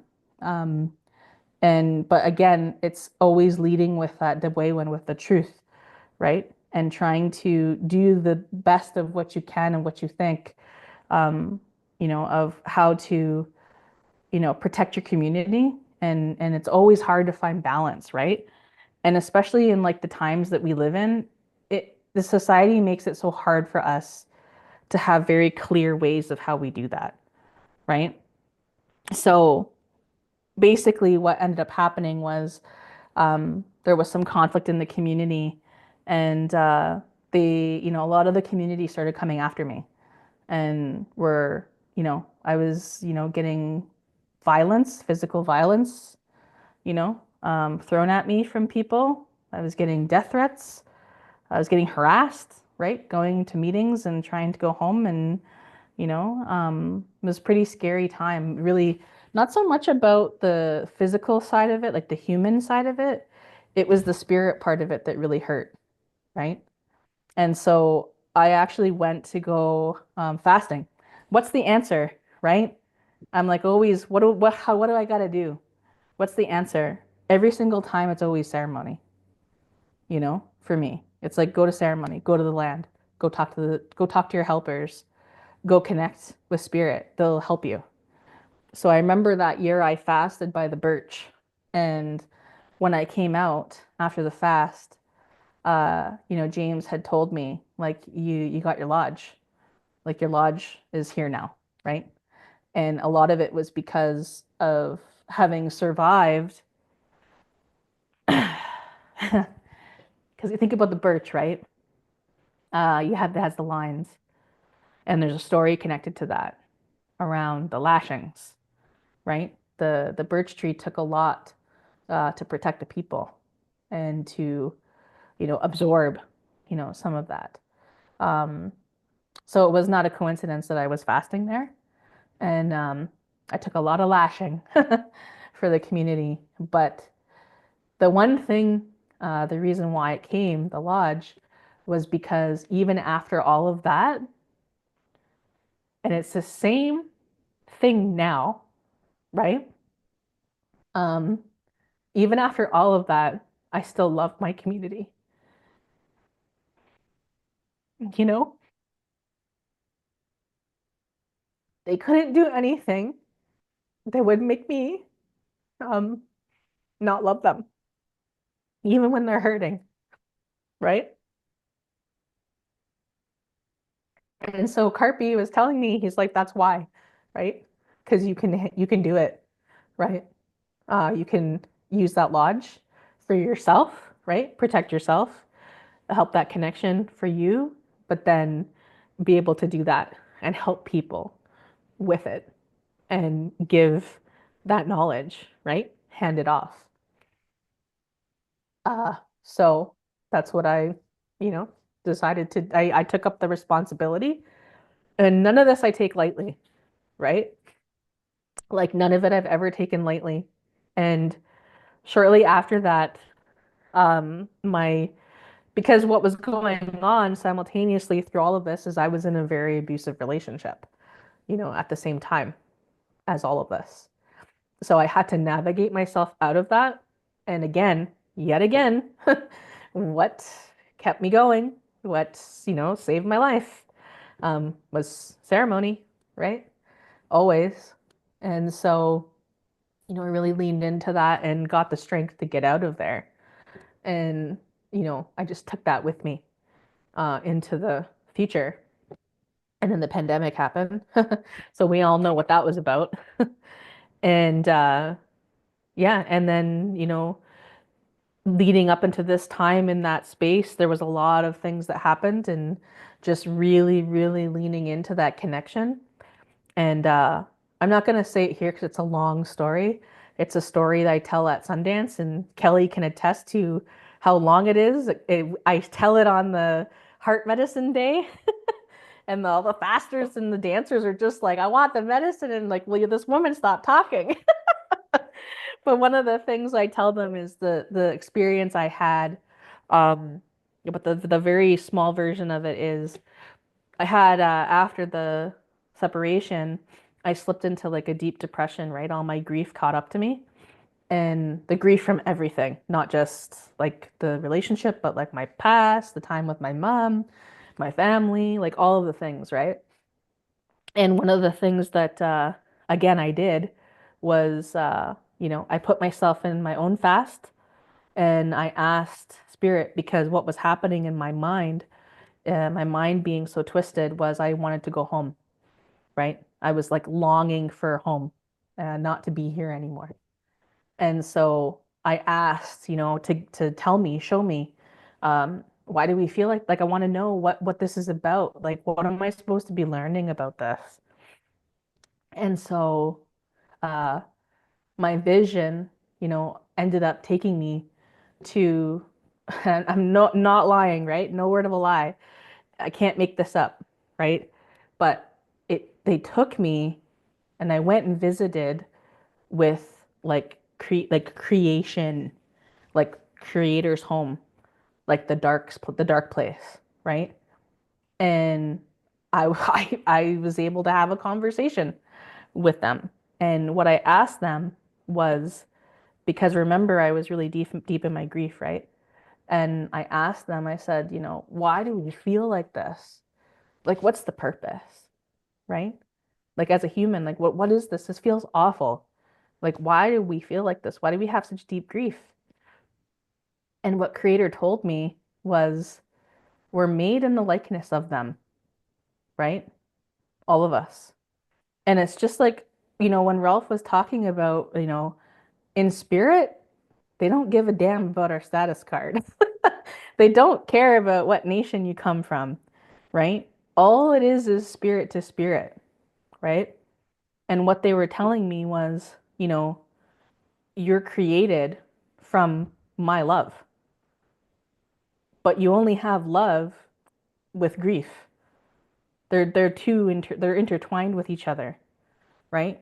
And there's so many teachings that talk about that, but I understood in that moment that, yeah, like we feel that deep sorrow because we love so much. If we didn't love so much, we wouldn't feel it. We wouldn't feel it like that.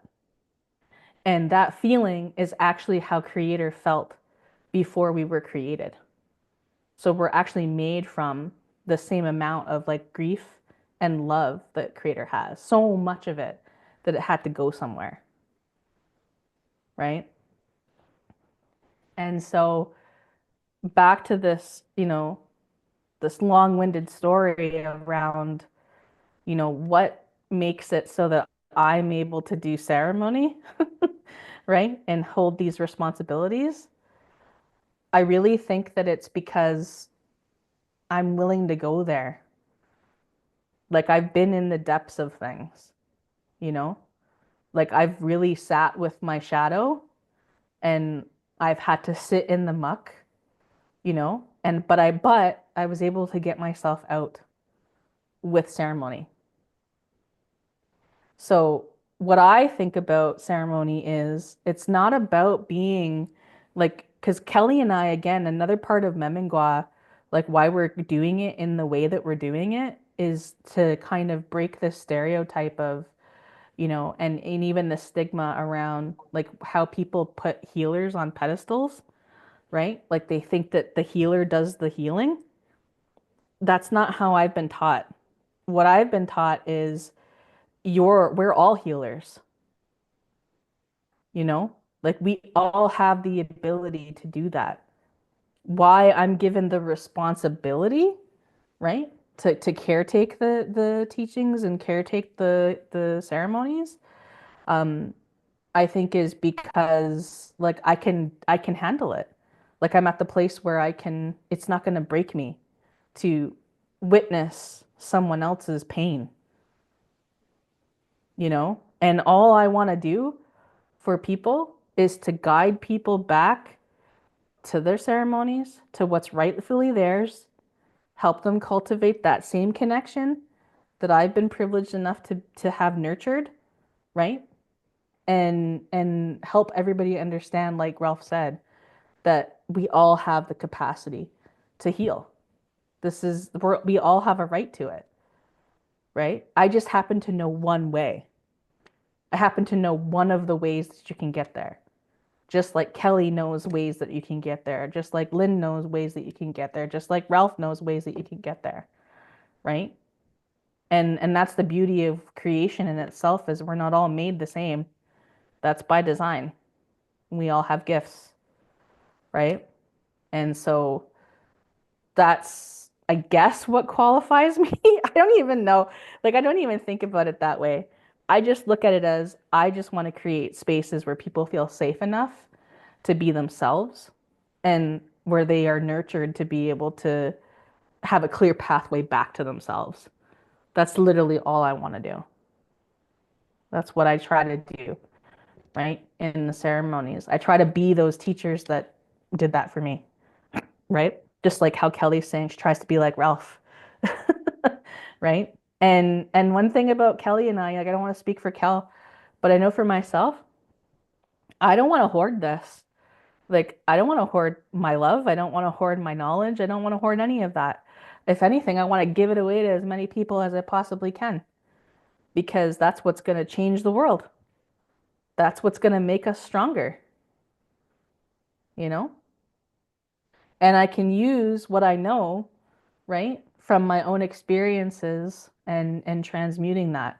It's right in the name of why we created Memengwaa, transforming darkness into light, right? That's why. It's not an accident we've said those things. So, um, yeah, so that's a little bit about me. I'll leave it there. Miigwech, Nyaogoa.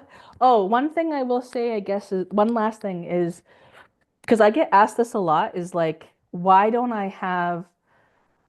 so Anishinaabe leaning as opposed to like Ongohoe? And let me just put it this way. It's like,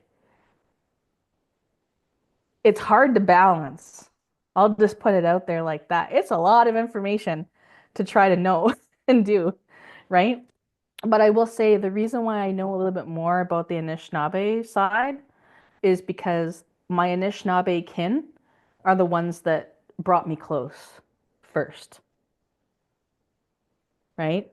My Ongohoe brothers and sisters and kin, they're a little bit less open to share, which is they have their reasons for that, right?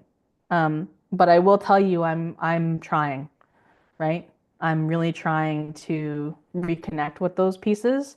And I do have some of them, right? I have some condolence responsibilities in the caretaking part for families. And I'm going to be getting to know a bit of the more of the condolences and the passing ceremony parts of it, right?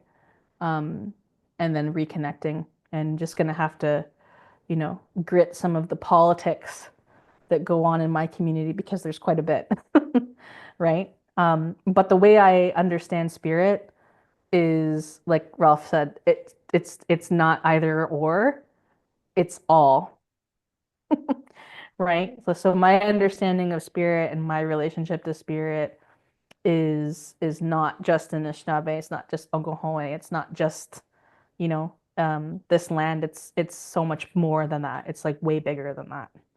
And the best way that I know how to connect is in the bush. That's how, that's where I go, right? Um, and to just be in creation, like be with spirit. So yeah, so it's a little bit, and then just a tiny bit, right? There's so much more, but um, I guess the other thing I'd say to, people watching this is come check it out, right?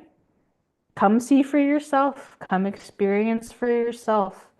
Because you'll learn really fast it's not us, right? We're just the bridge, right?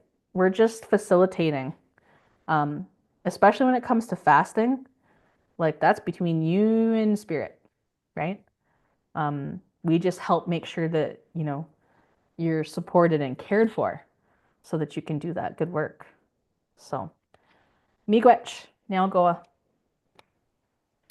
Amigwech, Linz, every time you speak, if I could cry right now, I would. For also those that are watching, I have broken ribs right now. And my basement is actually flooded, currently. Uh, but, when Lindsay talks about what we do, what we endure for community, what we've gone through, the lashings, uh, it's a small price to pay to give community what they need.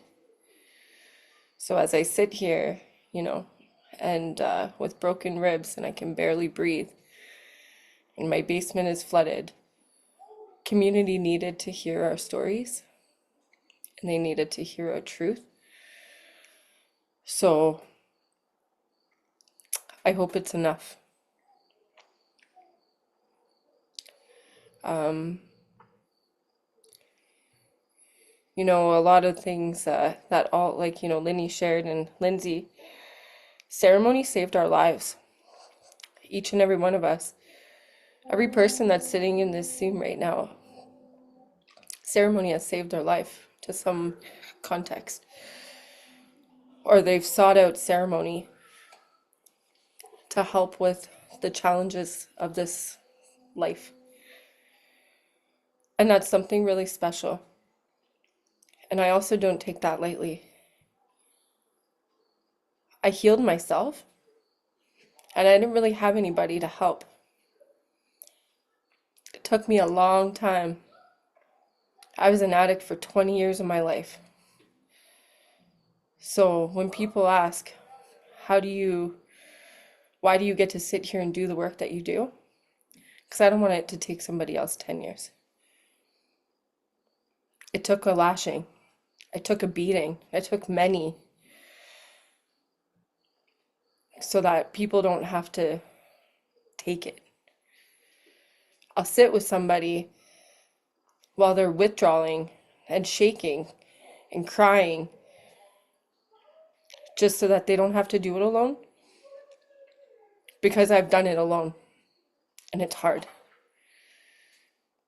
I went through all of that. I literally healed myself.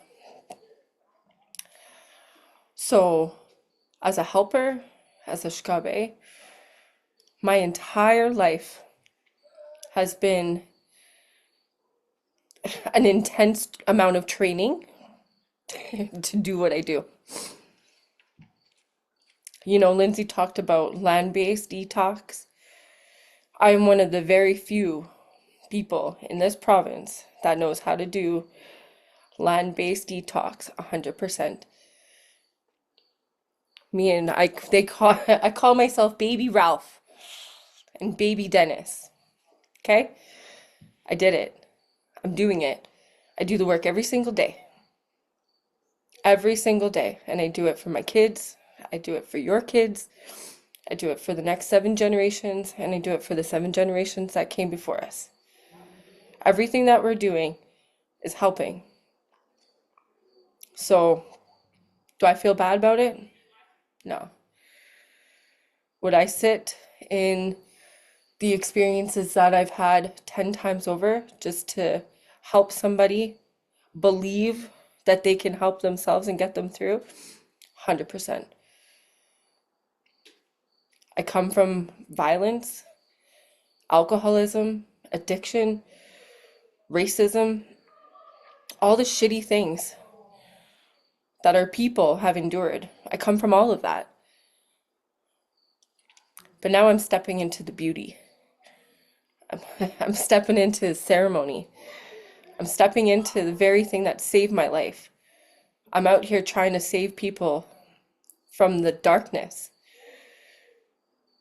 by helping them sit in it. The only way to get through the storm is to sit through it and to walk through it. So if I'm going to get, critiqued because I'm trying to help people walk through their storms, go ahead. I ain't going to stop doing it. And if people have a problem with that, they could come to me directly. So, as the founder of Memengwaa, this is who we are. Every single person that comes into, the space that we create is part of our family. And we welcome them in with love. And the door's always going to be open. So I urge you, I echo what Lindsay says, Come on. Come sit in ceremony. Let's bring it to the lodge. Mhm. Figure it out yourselves. How legit we are, right?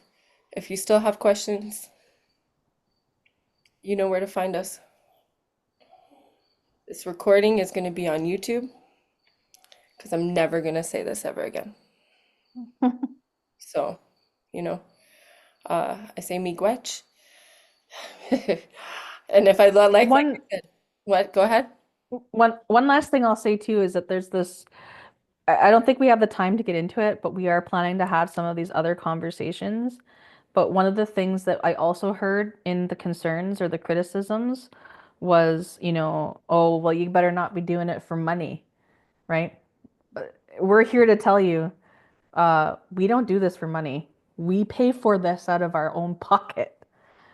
We actually pay for the ceremonies to happen at this point because that's what has to happen, right? That's Not that's how making any dedicated money. we don't make any money from this. So should we? I think we should because that's if we look at our old ones, the people that helped the people with healing, they were taken care of. But we'll have that conversation another time because that's a longer conversation. But at this point in time, we just did this because both Kelly and I, and I try not to speak for Kel, but you know, you heard that part of the story of like, my path in ceremony. As much as I had, someone keeping an eye, I had a big brother, right? Carpy's my big brother. He really protects me a lot. But I will tell you, I've been in spaces where I've been harmed too in ceremony, right? I've had that experience as well alongside of that. And that's another reason why we wanted to do this was because we want to create as safe as place as possible, a place where people have access, a place where people can ask questions, right? A place where we're just literally, filling each other's cups up with love, right? Because of the opposite of what we've experienced, right? Not just in ceremony, but like our whole lives, you know? So I just wanted to make that very clear. We don't make no money, you know? You're on mute. Oh, yeah. I said not yet, right? Because what we're doing is we're creating these spaces and we're doing that for the people because it's part of our responsibility. And we'll honor just the tobacco. I tell everybody, just bring tobacco. But do I think that our elders and our traditional people and our medicine people deserve to be compensated? 100%. People, 100%. 100%. People are out there selling regalia, doing beadwork, sharing their gifts of dance, and they make money. Hmm. And in that zone, yeah, to pay their bills, to take care of their kids. Why don't I get to take care of my kids? Why don't I have 2 degrees, two university degrees, and tons of training. I'm a counselor, I'm a social worker, I'm a helper, and I'm expected to go out there and do everything for free. Who's gonna pay for my bills? Back in the day, our elders, they got taken care of, just like Lindsay said. That ain't happening no more. We're in 2025. Hmm. So what are we supposed to do? Expect to just, give so much of ourselves all the time with nothing in return? When I talked earlier about what we bring to ceremony, you offer tobacco, you offer those gifts. What I was always taught is spirit looks for those gifts. Spirit wants to Hmm. see what you're willing to give in order for the healing that you're about to receive. So the people that think that they don't have to give anything, that's called extraction. Yeah, I mean, I can tell you from my own experience when I was going and asking those questions, I and Carpy will tell you, I rolled up with as many tobacco bags as I could hold. And he went, "Whoa, how much work am I doing?" Right? But it was because, or I'd show up and I'd give a donation. I didn't tell people about that, but I made sure to take care of them, right? In whatever way I could, because, and it's not necessarily them, it's what they do in connecting to spirit. It's also the acknowledgement of spirit, right? And that's that first, that's one of the first natural laws, right? Is that reciprocity and consent, right? We don't take anything unless we give something. We don't ask questions unless we give something, right? Um, so yeah, I echo what Kelly's saying. Do we deserve to be paid? Heck yeah. Does Ralph deserve to get paid for the camps he's doing? Hell yeah, he does, right? Helpers. Do our helpers deserve to be paid? 100%. Our firekeepers? We could go on and on and on, right? Um, but yeah, but to be, clear, we're starting this and doing it out of our own pocket because that's what needs to get done. We just need to have the spaces. We need to create the access. So that's why we're doing it, right? And we trust spirit. We trust spirit. The spirit will take care of everything else, you know? I learned that from the most powerful Ojibwe warrior to ever walk the face of the planet. Spirit takes good care of us. We don't ever turn anybody away. It doesn't matter what they have, right? How much or how little. We just want people to come and get that healing that they need, So with that, I'm gonna go to the bathroom quick. I'm gonna leave it open to anybody else that wants to say anything, and I'll be right back. Okay. I have to go to the bathroom too, but I'm holding it.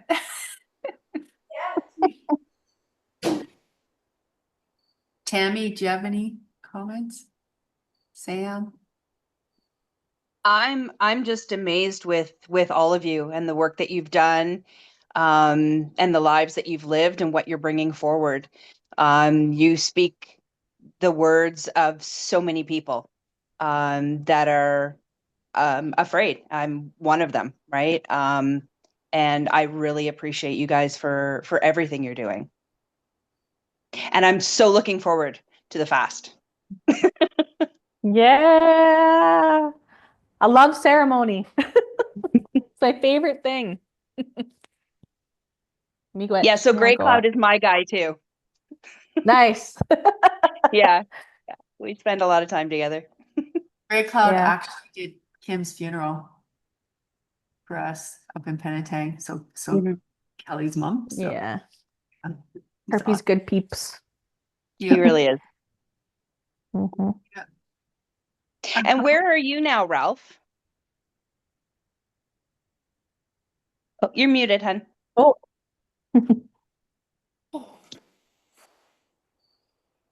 What happened? Just We were asking. Or, There we go. oh, there you go. When Sulukau. Sue, look out. beautiful. Okay, so uh, I just want to just kind of just reiterate the love that I have for each and every person that's gonna watch this. Hmm. YouTube. I guess it's a YouTube now. It's a Zoom that's gonna be transferred over to YouTube. Just in case Yeah. anybody ever, for the community that missed it or needs something. Oh, sorry. Um, broken ribs, right? Again. Uh, Ralph, do you want to close it up in a good way? Send spirit home. Glad to each and every one of you. Oh,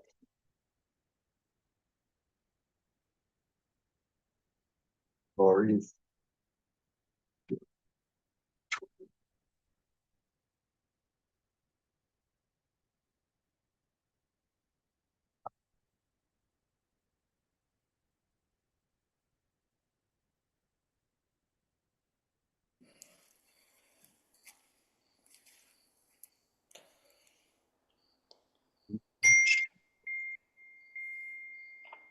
So, sabi